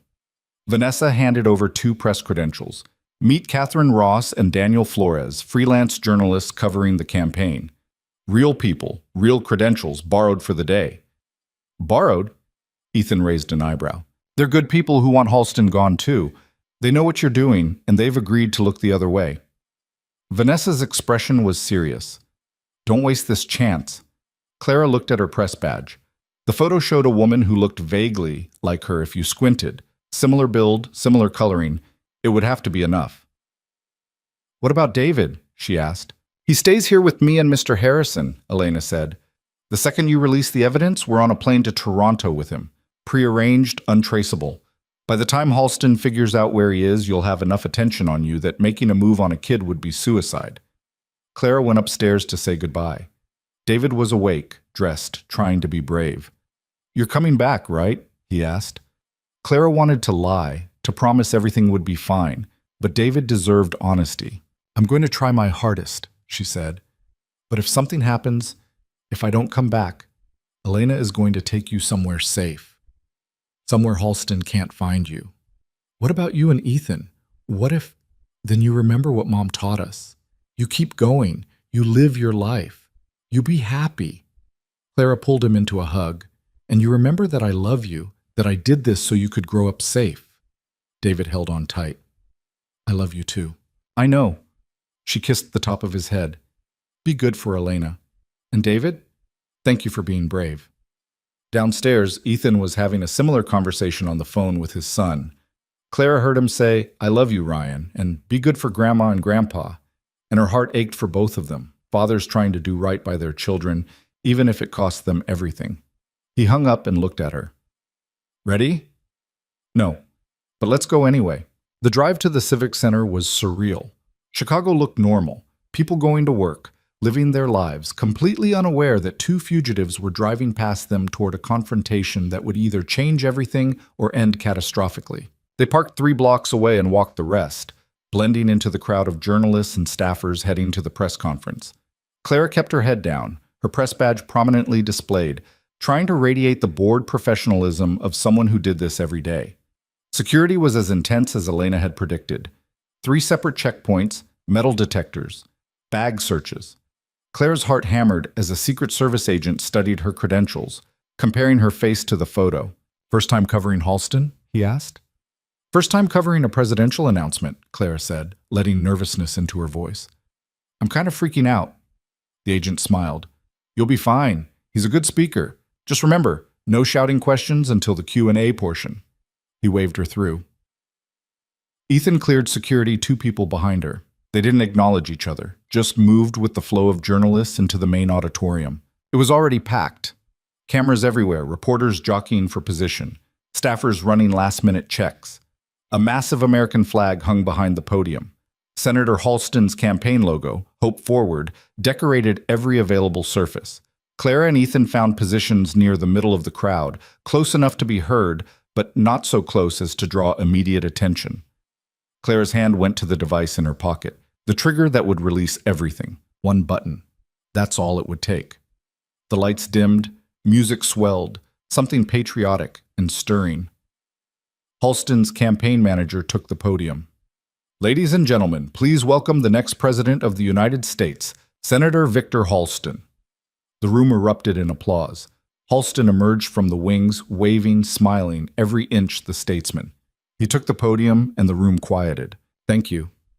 Thank you all for being here today. This is a moment I've looked forward to for a long time, the moment when I can officially announce my candidacy for President of the United States. More applause. Clara's hand tightened on the device. Our nation faces challenges unlike any we've seen in a generation, Halston continued. Economic uncertainty, global instability, a crisis of faith in our institutions. But I know, that America's best days are ahead of us. He was good. Clara could see why people believed him, why he'd gotten this far. He radiated confidence, competence, the promise of leadership. And it was all built on lies and blood. That's why I'm running. To restore honor to our government, to fight corruption wherever it hides, to build a future our children can be proud of. The irony was almost too much. Clara looked at Ethan. He nodded once. She pulled out the device and pressed the button. For a moment, nothing happened. Then, one by one, every television screen in the room flickered and changed. The campaign logo disappeared, replaced by a simple message. Truth. Halston noticed, his expression flickering with confusion before smoothing back into professional calm. It seems we're experiencing no technical difficulties, Senator. Ethan stepped forward, his voice carrying across the auditorium. Just the truth you've been trying to bury for 30 years. Security moved immediately, but the screens were already playing the evidence. Financial records, photos, recordings of Halston discussing drug shipments, ordering assassinations, planning cover-ups. The room erupted into chaos, reporters surging forward, cameras swiveling, security trying to maintain order. Halston stood frozen at the podium, his perfect facade cracking. That's fabricated, he said into the microphone. This is a political hit job. It's your voice on the recording, Senator. Clara stepped forward beside Ethan. Your signature on the financial documents. Your face in the photographs with known criminals. Who the hell are you? I'm Clara Hayes. My mother was Sarah Hayes. You might remember her. She helped Elizabeth Cole gather evidence against you 30 years ago. Before you had Elizabeth killed and forced my mother into hiding." The room went dead silent. Every camera was on them now, broadcasting live to millions. Halston's expression turned cold. "This is absurd. Security, remove these people." "You can remove us," Ethan said calmly, "but the evidence is already out there, transmitted to every major news outlet, the FBI, the Justice Department. There's no putting this back in the box, Senator. It's over." Security grabbed them. Clara didn't resist, just kept her eyes on Halston as she was pulled away. She saw the moment he realized the truth, that he'd lost, that 30 years of carefully constructed lies were crumbling in real time. His mask slipped. Just for a second, Clara saw the monster underneath, the man who'd killed and corrupted and destroyed without remorse. Then the press descended, questions flying, and Halston was drowning in the chaos he'd created. Clara and Ethan were dragged into a side room, federal agents this time, not Halston's people.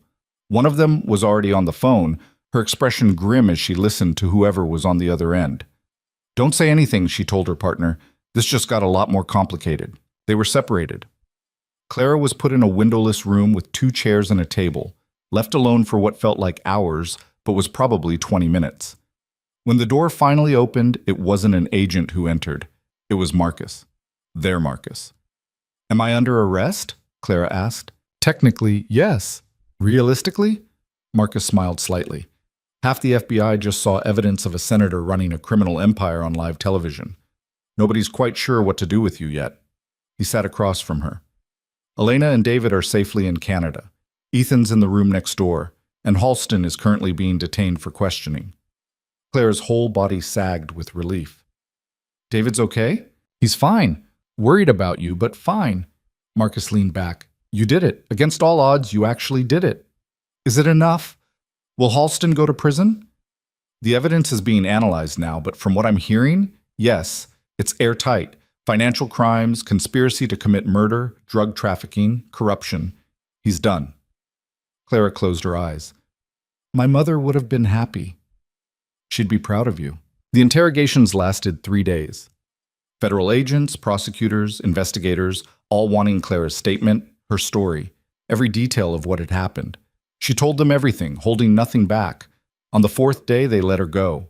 Charges dropped, apologies issued, a promise of witness protection if she wanted it. Clara walked out of the federal building into Chicago sunshine and found Ethan waiting on the steps. "Figured you might want to ride," he said. "Where to?" "Canada, to see your brother." "Then," he hesitated, "then wherever you want to go, as long as you'll let me come with you." Clara looked at this man who'd upended her entire life, who'd turned her from a struggling waitress into someone who'd brought down a senator, who'd kissed her on a rooftop and promised her a future if they survived. They'd survived. "I seem to remember you promising me a date," she said. Ethan smiled, a real smile, open and warm and nothing like the controlled billionaire she'd first met. "How's Toronto sound?" "Perfect." He offered his hand. Clara took it, and together they walked toward whatever came next. The drive to Toronto should have felt like victory. It didn't. Clara sat in the passenger seat of Ethan's car, a different one, something Elena had arranged, untraceable, and watched the American landscape blur past. Her hands wouldn't stop shaking. "You need to eat something," Ethan said quietly. They'd been on the road for 6 hours, stopping only for gas and bathroom breaks. "There's a diner at the next exit." "I'm not hungry." "Clara, I said I'm not hungry." Her voice came out sharper than intended. She pressed her forehead against the window. "Sorry, I can't think about food right now." Ethan took the exit anyway. The diner was one of those roadside places that looked identical to 1,000 others. Faded vinyl booths, a counter with spinning stools, a waitress who looked like she'd been working there since the 70s. They slid into a booth, and the waitress appeared with coffee neither of them had ordered. "You two look like you've had a rough week," she observed, pouring. "Something like that," Ethan said. "Well, the pie's fresh, apple and cherry, and the meatloaf's not half bad if you're actually hungry." She left them with menus. Clara stared at hers without seeing it. The words swam together, meaningless. Across from her, Ethan wasn't looking at his menu either. He was looking at her. "Talk to me," he said. "About what?" "About whatever's making you look like you're about to jump out of your skin." Clara set the menu down.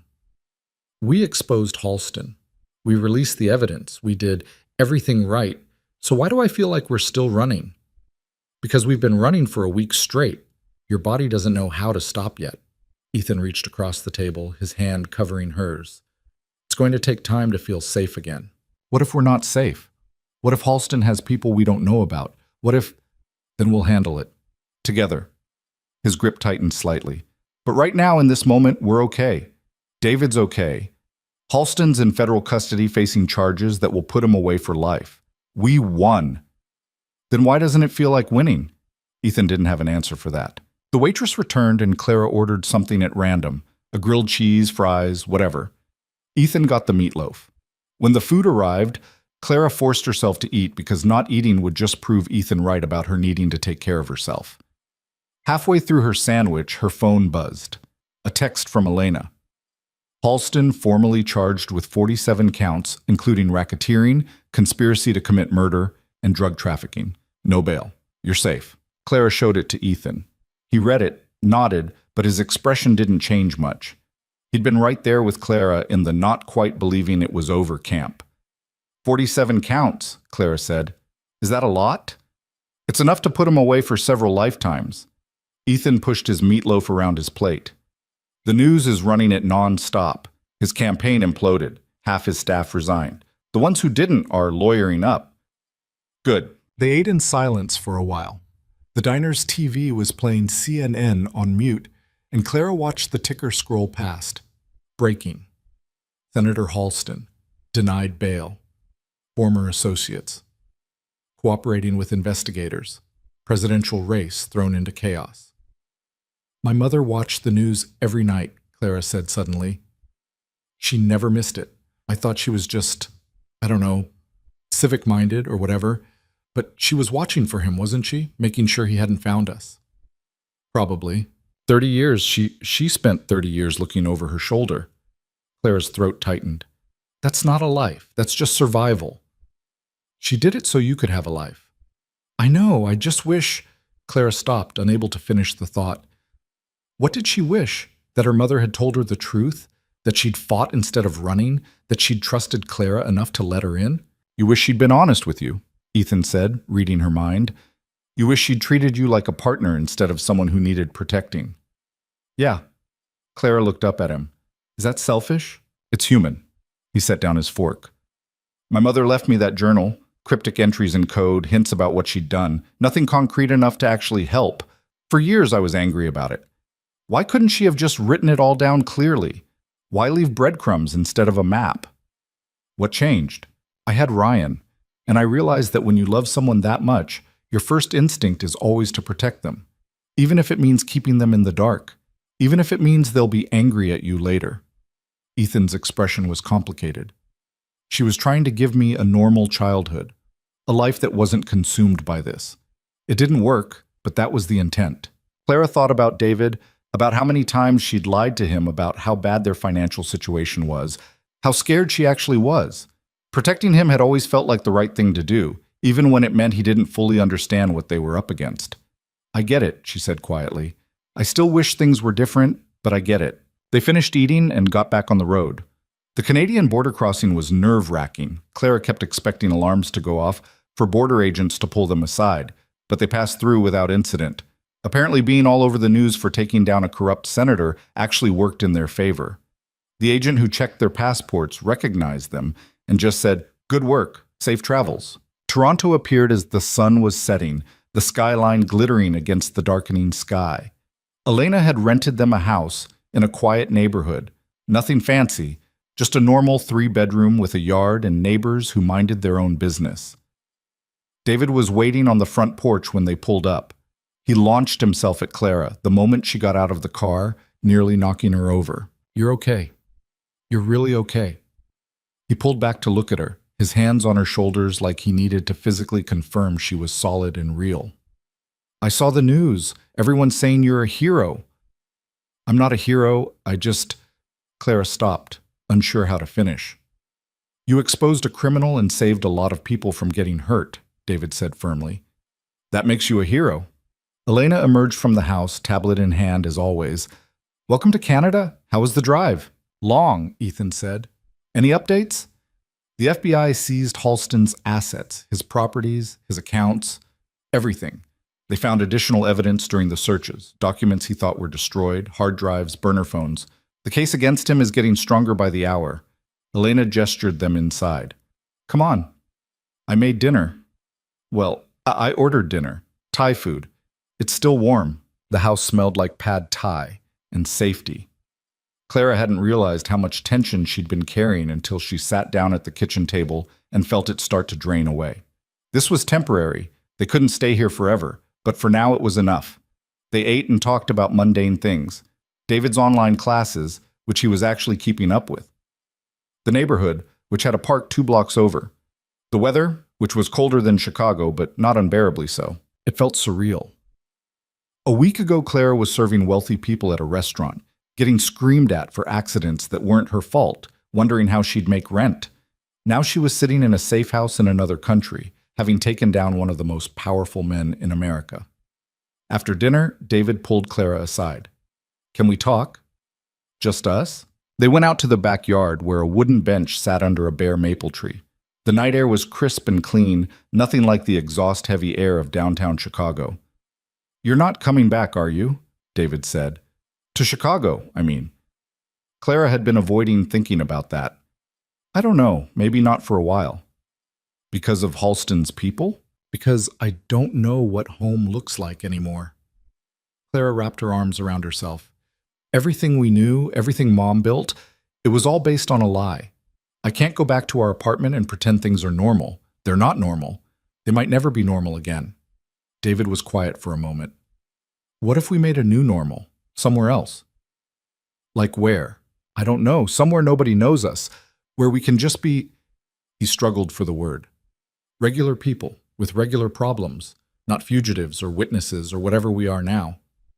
Clara looked at her brother, 13 years old, too smart for his own good, trying to be brave while his whole world shifted beneath him. Is that what you want? I want you to be happy. And you're not happy when you're scared all the time. David leaned against her shoulder. Mom spent her whole life running. I don't want you to do the same thing. The words hit harder than Clara expected. I'm not running. I'm just being careful. I know, but there's a difference between being careful and never letting yourself breathe. He pulled back to look at her. You like him, don't you? Ethan? Clara's face heated. That's not... We're not... You are. I can tell. David smiled slightly. It's okay. He's nice, and he looks at you like you're important. Everyone's important to someone. Not like that. Like you matter more than anything else. David stood up. Just don't sabotage it because you're scared. Mom did that. After Dad left, she never let anyone get close. She died alone, Clara. I don't want that for you. He went back inside, leaving Clara sitting in the cold with thoughts she didn't want to examine too closely. Ethan found her an hour later, still on the bench, staring at nothing. He sat down beside her without asking. David cornered you, huh? He said. Is it that obvious? He cornered me too, gave me a whole speech about how I need to be brave enough to be honest about my feelings. Ethan shook his head. Kid's got a future as a motivational speaker. Despite everything, Clara laughed. What did you tell him? That I'd think about it. Ethan turned to face her. Clara, we need to talk about what happens now. I know. The FBI wants us to testify at Halston's trial. It won't be for months. They're still building the case, but when it happens, we'll be in the spotlight again. Our faces everywhere, our stories picked apart, our every decision questioned. I figured. After that, we're free to go wherever we want. Start over, new identities if we want them, or we can reclaim our old lives. It's up to us. He paused. The question is whether us means we're doing this together or separately. Claire's heart hammered. What do you want? I want... Ethan stopped, started again. I've spent 15 years alone, building my company, investigating Halston, raising a son from a distance because I was too afraid of failing him the way I failed his mother. I've been good at alone. I'm efficient at it. But alone doesn't mean happy. And these last few weeks with you, running for our lives, breaking into buildings, exposing corruption, I haven't felt alone. I felt like I had a partner, someone who understood what needed to be done and was willing to do it, consequences be damned. Clara swallowed hard. Ethan, I'm not asking you to marry me or move in or anything like that. I'm just asking, when this is over, when the trial's done and we can actually breathe again, can we try? Actually try to see if this thing between us is real or just adrenaline? It's real, Clara said before she could stop herself. At least for me it is. I don't know when it happened. Maybe when you carried me up those L station stairs, or when you kissed me on that rooftop, or when you sat in federal custody and didn't throw me under the bus, even though it would have been easier. But somewhere in all this chaos, I started caring about you. A lot. Ethan's expression shifted. Relief, hope, something warm and vulnerable. Yeah? Yeah. Clara took his hand. So yes, we can try. When this is over, when we're not running or hiding or testifying, we can actually try to be normal people who go on normal dates and have normal problems. I don't think we're ever going to be normal people. Probably not, but we can try. Ethan pulled her close and kissed her, slower and softer than the desperate kiss on the rooftop. This one was a promise, not a goodbye. When they broke apart, Clara could see Toronto lights in the distance, a whole city full of people living their lives, unaware of the two people sitting in a backyard trying to figure out how to do the same. The next few weeks settled into a strange routine. Clara enrolled David in a local school under his real name. The FBI had assured them it was safe now, that Halston's organization was collapsing without him. Ethan flew back and forth between Toronto and Connecticut to spend time with Ryan, gradually building the relationship he'd neglected while chasing revenge. Clara found a therapist. Not because anyone made her, but because Elena had gently suggested that maybe processing 30 years of her mother's lies and a week of running for her life might require professional help. The therapist, Dr. Yoon, was a soft-spoken woman in her 60s who specialized in trauma. "You're angry," Dr. Yoon observed during their third session. "I'm not angry, I'm just—" Clara stopped. "Okay, maybe I'm a little angry." "At whom?" "My mother, Halston, the universe. Take your pick." Clara picked at the hem of her shirt. "My mother lied to me my whole life. She made me think we were nobody when we were actually, I don't even know what we were. Important, dangerous, both? She was trying to protect you. I know. Everyone keeps saying that, but protection and lies aren't the same thing." Clara looked up. What if she'd told me the truth? What if we'd faced it together instead of her carrying it alone? Would you have wanted that responsibility at 10 years old, 15, 18? Clara didn't have an answer. "Your mother made choices based on the information and resources she had," Dr. Yoon continued. "Those choices had consequences. For her, for you, for your brother. But they also kept you alive and gave you the chance to finish what she started. That counts for something. Does it make up for the lies? Does it have to? Can't both things be true? That she lied and that she loved you?" Clara thought about that a lot in the following days. About how people could be complicated, how love and lies could coexist, how forgiveness didn't mean forgetting, but maybe just making peace with the unfixable. Ethan was dealing with his own complications. Ryan was struggling with the sudden increase in his father's presence. According to Ethan, the boy had gotten used to weekend phone calls and monthly visits. Now Ethan was showing up for school plays and parent-teacher conferences, trying to be present in a way he never had been before. "He doesn't trust it," Ethan told Clara one night over video call. She was in Toronto, he was in Connecticut. "He thinks I'm going to disappear again once the novelty wears off." "Are you?" "No, I'm trying not to anyway." Ethan looked exhausted. "But I don't know how to prove that to him.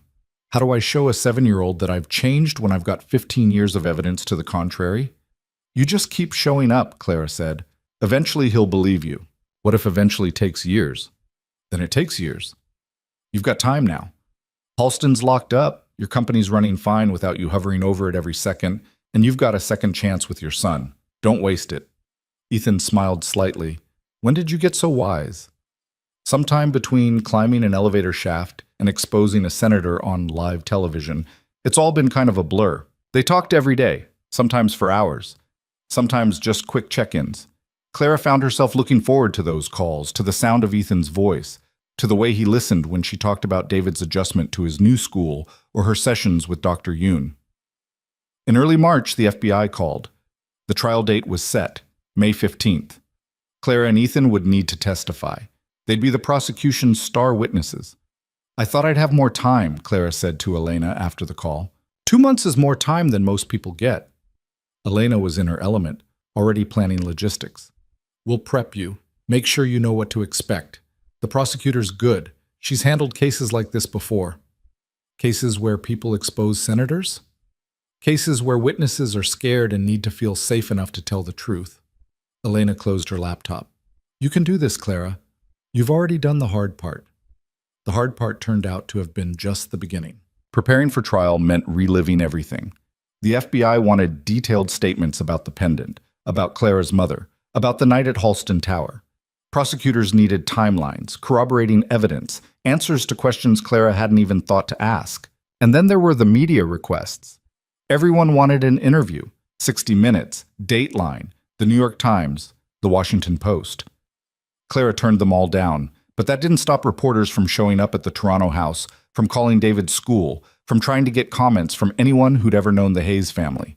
"It's going to get worse before it gets better," Elena warned. "Once the trial starts, you'll be under a microscope. Every decision you've ever made, every relationship, every mistake, it'll all be fair game." "Great," Clara muttered. Ethan flew to Toronto in mid-April to help Clara prepare.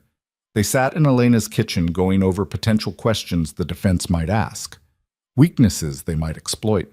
"They're going to come after your credibility," Ethan said, reading from the prep materials the prosecutor had sent. "Argue that you're unreliable, that you had financial motivations for fabricating evidence, that you were manipulated by me into participating in corporate espionage. But we didn't fabricate anything. The evidence is real. We know that. The jury will know that. But Halston's lawyers are going to try to create reasonable doubt however they can." Ethan set down the papers. "They're going to be brutal, Clara. They're going to dig into your mother's past, your financial struggles, every choice you've ever made that could be painted in a negative light." "Like getting fired from Le Lumiere?" "Exactly like that. They'll say you were unstable, desperate, willing to do anything for money." Clara felt sick. Can they do that? They can try. Whether the judge allows it is another question. Ethan reached across the table and took her hand. "But I need you to be prepared for the worst. These people are fighting for their lives. They're going to pull out every dirty trick they have." The trial started on a Tuesday. Clara and Ethan flew to Chicago the day before, checked into a hotel under aliases, and met with the prosecution team for final prep. The lead prosecutor was a woman named Janet Reeves. Mid-50s, sharp-eyed, with the kind of presence that made you sit up straighter without realizing why. She walked Clara and Ethan through what to expect. "The defense is going to try to rattle you," Reeves said. "They'll be aggressive. They'll twist your words. They'll try to make you angry or flustered. Don't let them. Answer the questions directly. Don't volunteer information they didn't ask for. And if you don't remember something, say you don't remember. Don't guess." "What if they ask about my mother?" "They will. Be honest about what you know and what you don't. Your mother's dead. She can't defend herself or corroborate your story. The defense will use that." Reeves's expression softened slightly. "But the evidence speaks for itself. The recordings, the financial documents, the photographs. Those don't need corroboration. They're facts." The courthouse was a circus. Media everywhere. Protesters both for and against Halston. Security screening everyone who entered.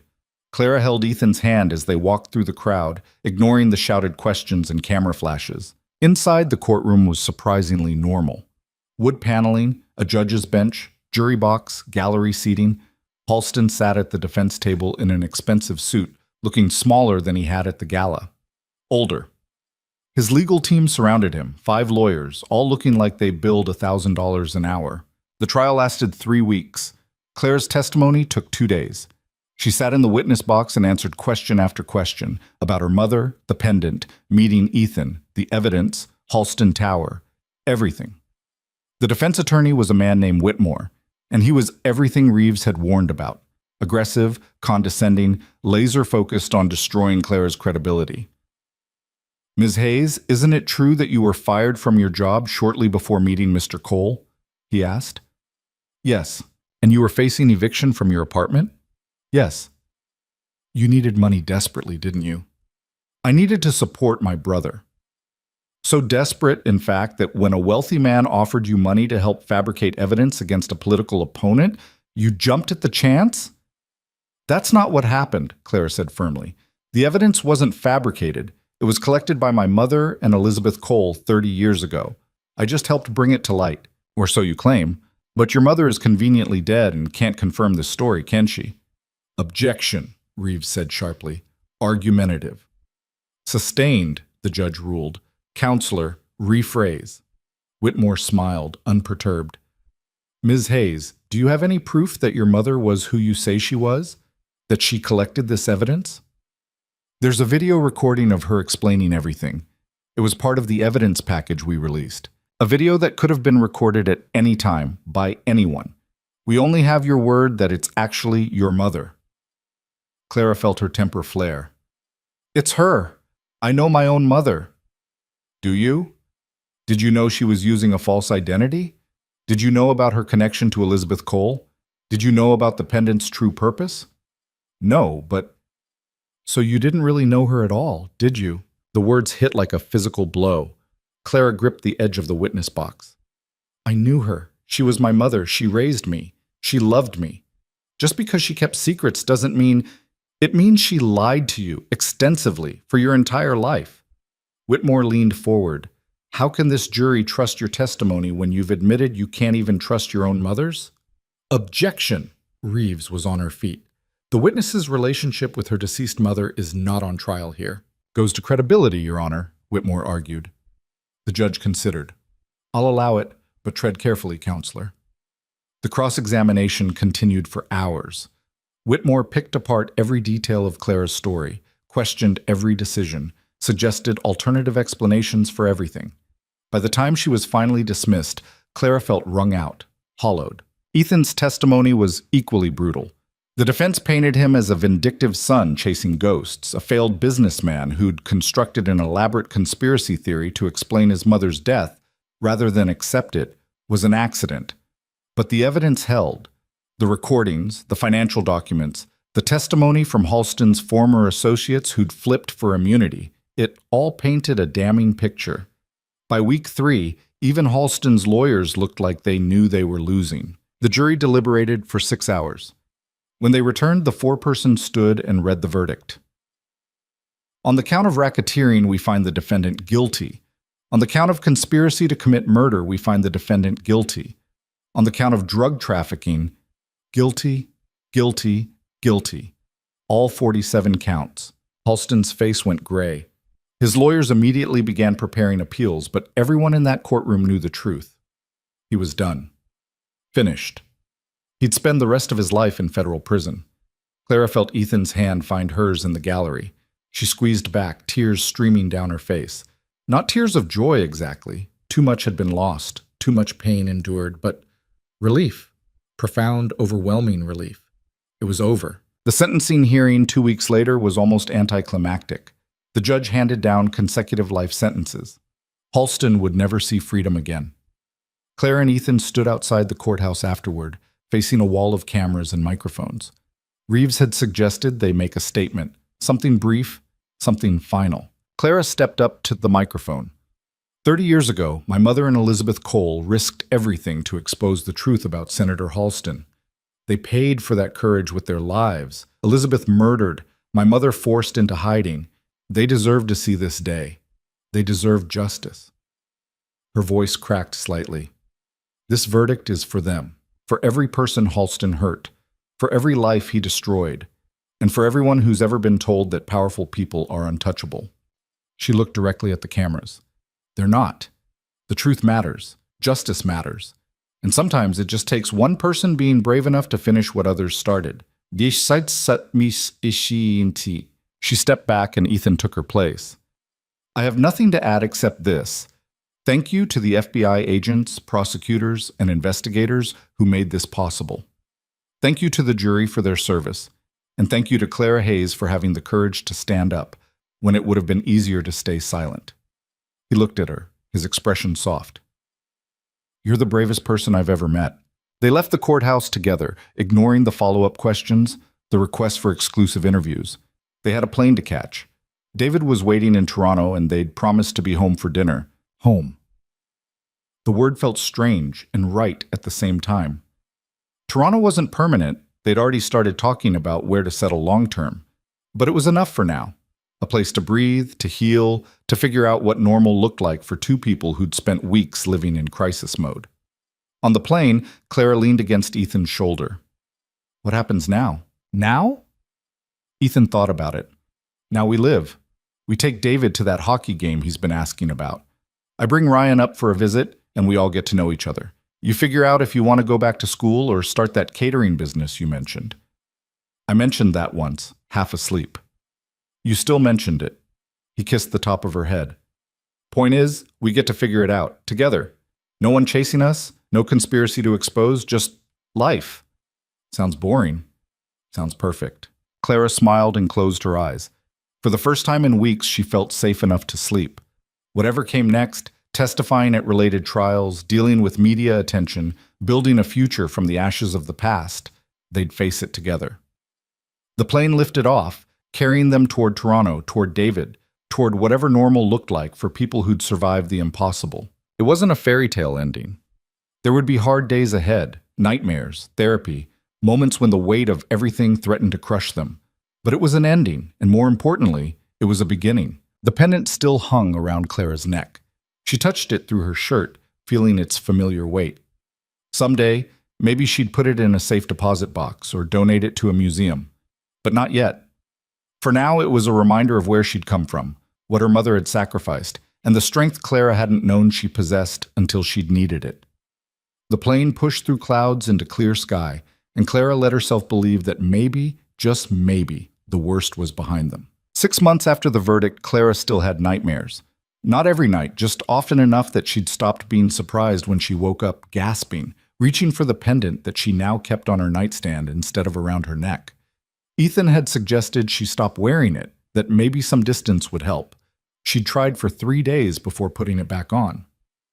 Some things, it turned out, you couldn't just take off. The house they'd bought in a small town outside Portland, Oregon, was nothing like the penthouse or the Toronto safe house. It was a regular 2-story with a yard that needed mowing and gutters that leaked when it rained hard. David had his own room for the first time in his life. Clara had a kitchen where she could actually cook without the stove cutting out halfway through. It was ordinary in the best possible way. Most days, anyway. You're doing it again, David said one morning over breakfast. He was 14 now, taller, his voice deeper. He looked more like their mother every day, and it hurt in ways Clara couldn't quite articulate. Doing what? Staring at nothing, thinking too hard. He poured himself more orange juice. Is it the interview? Clara had agreed to one interview, just one, with a journalist who'd promised to be fair, who'd promised this wasn't about sensationalizing their story, but about understanding it. The interview was scheduled for that afternoon. Clara had been dreading it for weeks.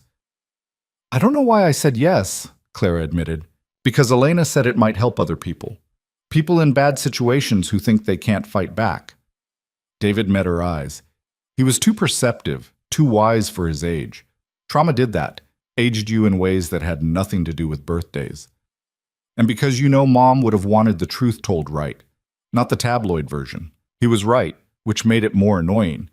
Clara sipped her coffee and tried not to think about the cameras that would be in her living room in 6 hours, the questions she'd have to answer, the parts of her life that would become public consumption. Ethan arrived around noon. He'd been in Connecticut with Ryan for the past week, part of the custody arrangement he'd worked out with his in-laws.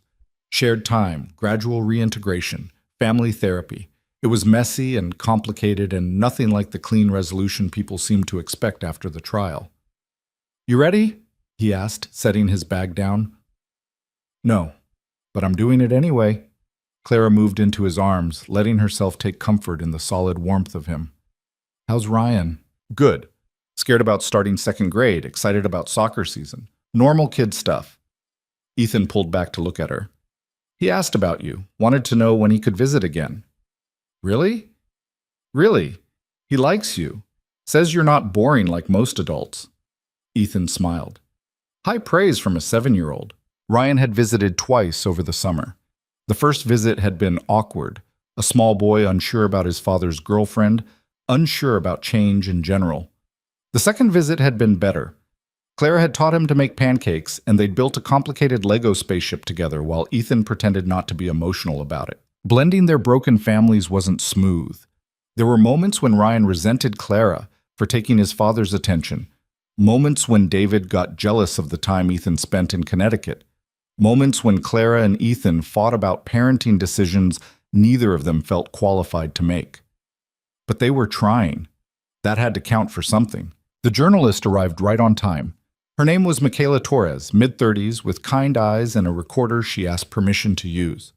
The camera crew set up while she and Clara talked through the ground rules. Nothing about David's medical details, Clara said firmly. Nothing about Ryan. They didn't choose this. Agreed. This is about you and your mother and what happened. The kids stay private.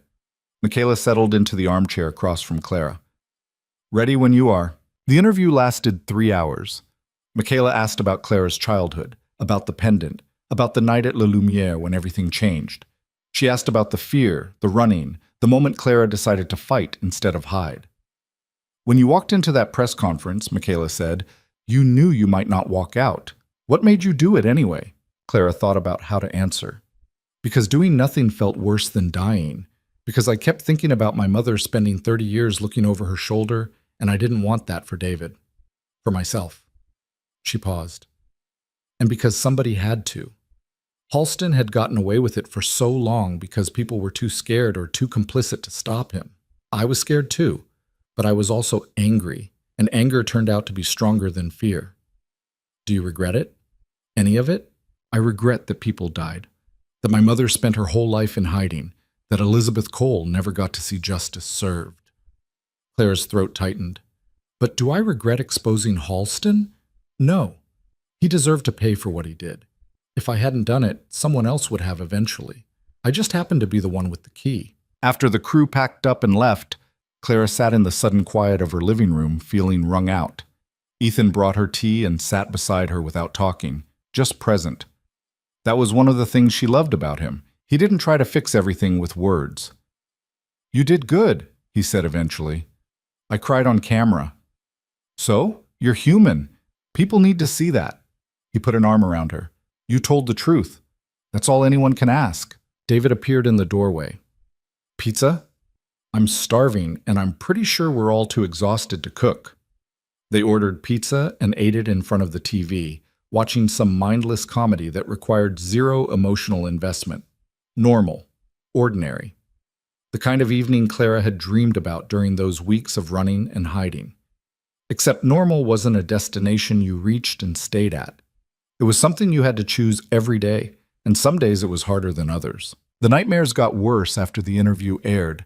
Clara would wake up convinced she was back in Halston Tower, trapped in that elevator, gas filling her lungs. Or she'd dream about her mother dying alone in a hospital bed, Clara arriving too late to say goodbye. Or David being taken by men in dark suits while Clara stood frozen, unable to move. Dr. Yoon, Clara had found a new therapist in Portland who specialized in PTSD, said it was normal. The interview had dredged up trauma Clara had been working hard to process. Her brain was trying to make sense of it all over again. The nightmares will fade, Dr. Yoon assured her, but it takes time, and you need to be patient with yourself. Clara wasn't good at patience. She wanted to be healed already, to be past this, to stop waking up afraid. But trauma, she was learning, didn't work on a timeline. What helped was routine. Clara had started a small catering business. Nothing fancy, just events for local clients who didn't care that she'd been all over the news. Cooking grounded her, chopping vegetables, following recipes, creating something people enjoyed. It was concrete in a way that felt manageable. David was thriving in school. He'd joined the robotics club and made friends who didn't know or care about his sister's past. He had sleepovers and homework drama and a crush on a girl named Sophie. Regular teenage problems. Clara cried the first time he complained about a math test because it was so beautifully, perfectly normal. Ethan split his time between Portland and Connecticut, building relationships with both Ryan and Clara, trying to be present in a way he'd never allowed himself before. It wasn't perfect.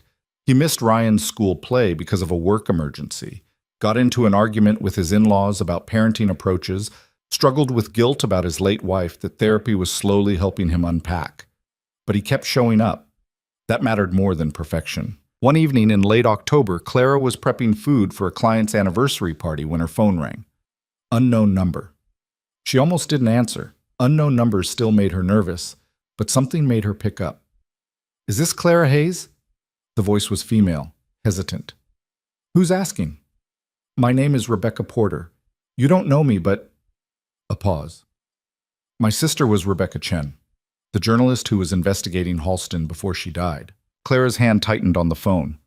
"Rebecca Chen, one of the faces on Ethan's wall of victims. I'm sorry for your loss." "Thank you. I'm calling because I wanted to thank you for finishing what Rebecca started, for making sure her death meant something." Rebecca's voice cracked slightly.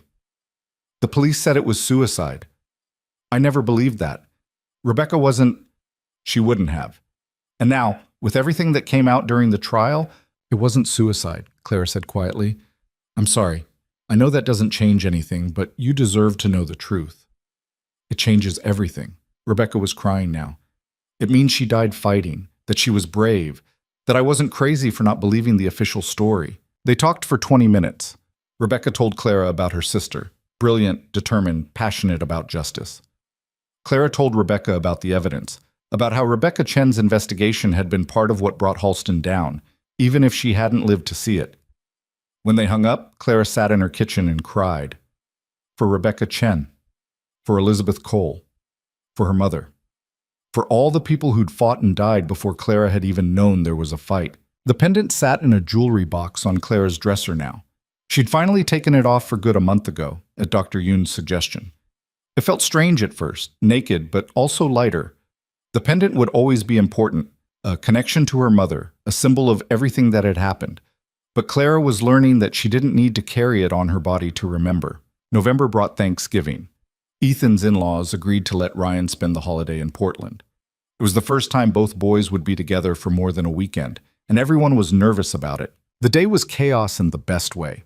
Ryan and David bickered over video games, helped Clara make stuffing, got into a flower fight that required 20 minutes of cleanup. Ethan's mother called from Florida, surprised and pleased to hear her son sounding happy for the first time in years. They ate too much, watched football, fell asleep on the couch in a pile of contentment. That night, after the boys were asleep, Clara and Ethan sat on the back porch with wine and blankets against the cold. "This is good," Ethan said. "Messy and imperfect, but good." "Yeah." Clara leaned against him. "I keep waiting for something to go wrong, for the other shoe to drop." "I know the feeling." He was quiet for a moment. "My therapist says that's normal for people who've experienced sustained trauma. We're waiting for the crisis because crisis was our normal for so long." "Is it getting better? For you, I mean." "Some days. I still have moments where I check the news obsessively, convinced I've missed something, that Halston had accomplices we didn't catch." Ethan took a sip of wine. "But then Ryan laughs at something stupid, or David asks me to help with his science project, or you burn dinner because you were too ambitious with a new recipe. That was one time. And I remember that this is what I was fighting for. Not revenge, just this. A normal life with people I love." Clara turned to look at him. "You love me?" "Yeah." He said it simply, like it was the most obvious thing in the world. "Have for a while now. Probably since you climbed that elevator shaft in heels and didn't complain once about the ruined dress." "I was terrified." "You were magnificent." He set down his wine and took her hands. "I love you. I love your brother. I love the life we're building together. And I know it's complicated because of the kids and the distance and everything we've been through, but—" Clara kissed him before he could finish. When they broke apart, she was smiling. "I love you too. Even though you're terrible at cooking and you have nightmares about spreadsheets and you cry at insurance commercials. That commercial was emotional, and you know it." "I know." She kissed him again. "I still love you." They sat in the cold, holding each other, two broken people who'd found a way to be broken together. It wasn't a fairy tale. They'd have hard days ahead, triggered memories, custody disputes, the ongoing process of healing from trauma.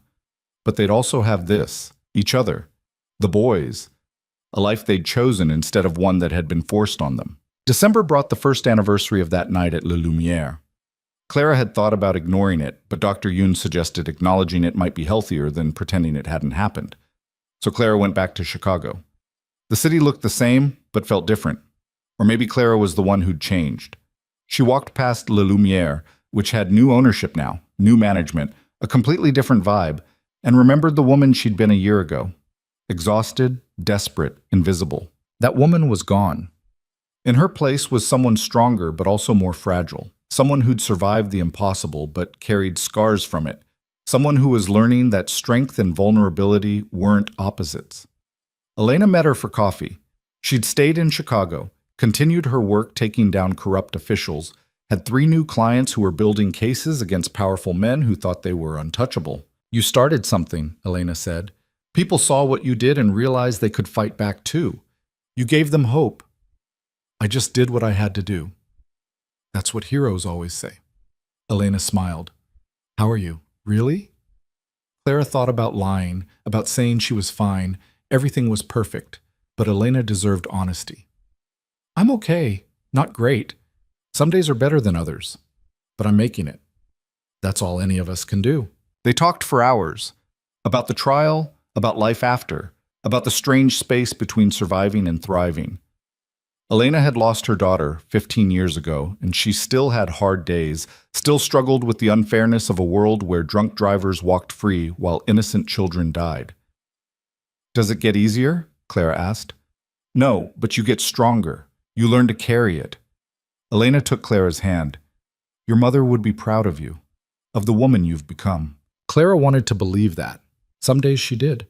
Other days she was still angry at her mother for lying, for dying before explaining, for leaving Clara to figure everything out alone. But people were complicated. Love was complicated. And maybe the point wasn't to resolve all the contradictions, but to accept that they could coexist, that she could love her mother and be angry at her, that she could be grateful for her sacrifice and wish it had never been necessary. Before leaving Chicago, Clara visited her mother's grave. She'd only been once before, right after the trial, when she'd been too raw to do anything but cry.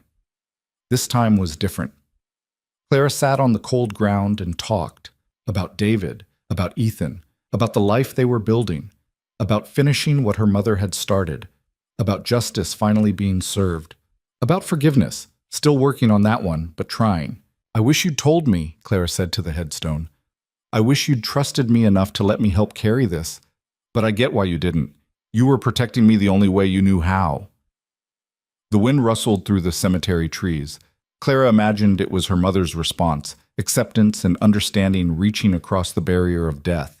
"I'm going to be okay," Clara continued. "We're going to be okay. David's happy.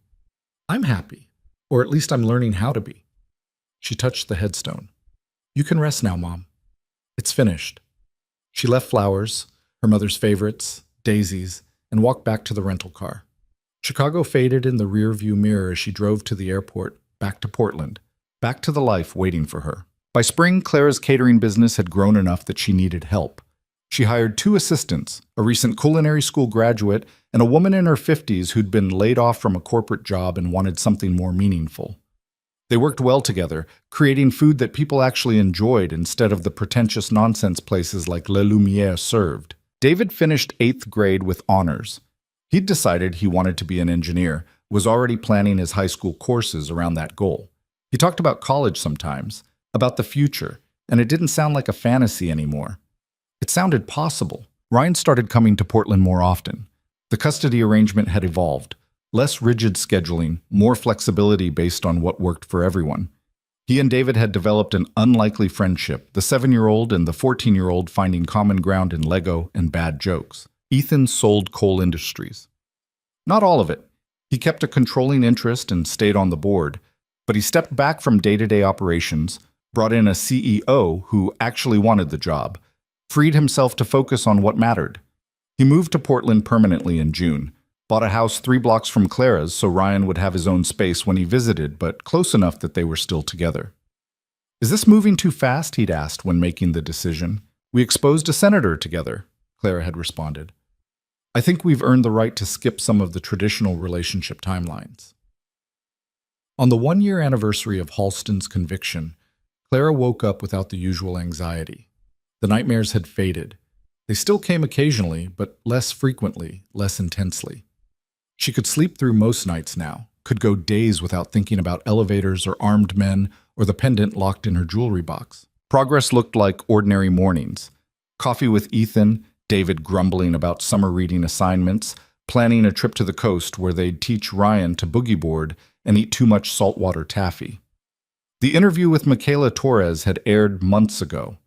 The response had been overwhelming. Messages from people who'd been inspired to come forward with their own stories, who'd found courage in Clara's example, who'd decided to fight instead of hide. Clara read every message, responded to as many as she could, learned that her story wasn't just about exposing one corrupt senator.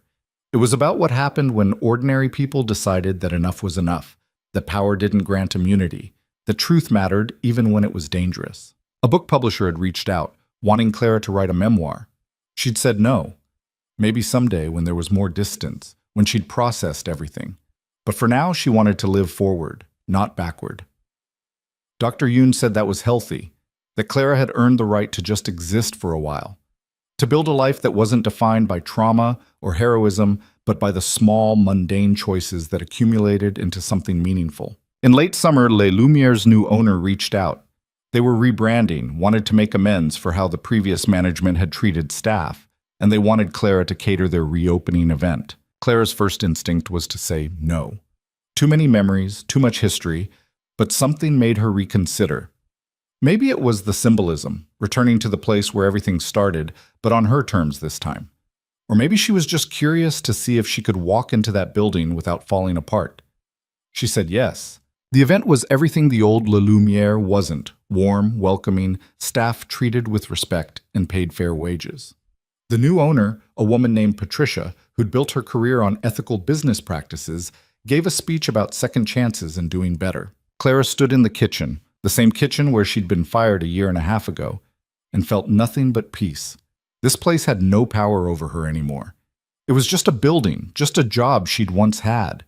The woman who'd been destroyed by getting fired here was gone, replaced by someone who'd survived the unsurvivable and come out stronger. Margot was there, in the crowd. She avoided eye contact, clearly uncomfortable. Clara could have confronted her, could have made her acknowledge the injustice of that night. But what was the point? Margot had to live with her choices. Clara had moved on. After the event, as Clara packed up her equipment, Patricia approached. "Thank you for doing this," she said. "I know it couldn't have been easy coming back here." "It was easier than I expected," Clara admitted. "This place used to scare me. Now it's just where I work sometimes." "That's growth," Patricia hesitated. "I wanted to tell you, what you did, exposing Halston, it mattered. Not just because of him, but because you showed people like me that we don't have to accept corruption or abuse of power, that we can demand better." Clara had heard variations of this sentiment from dozens of people. It never stopped being surreal, being thanked for something that had felt less like a choice and more like the only option available. "Just trying to make the world slightly less terrible," Clara said. "Well, you succeeded." That night, Clara came home to find Ethan and the boys building a blanket fort in the living room. They'd ordered Chinese food and were planning to watch a movie that was definitely too young for David, but that Ryan loved. Normal, ordinary, perfect. "How'd it go?" Ethan asked, making room for her in the fort. "Good. Weird, but good." Clara settled between him and David, accepting the container of lo mein Ryan handed her. "I didn't fall apart. I didn't even feel angry. I just felt free," Ethan suggested. "Yeah, free." They watched the movie, something with talking animals and a message about friendship, and Clara let herself just be. Not Clara Hayes, the woman who took down a senator. Not the traumatized survivor still processing PTSD. Just Clara.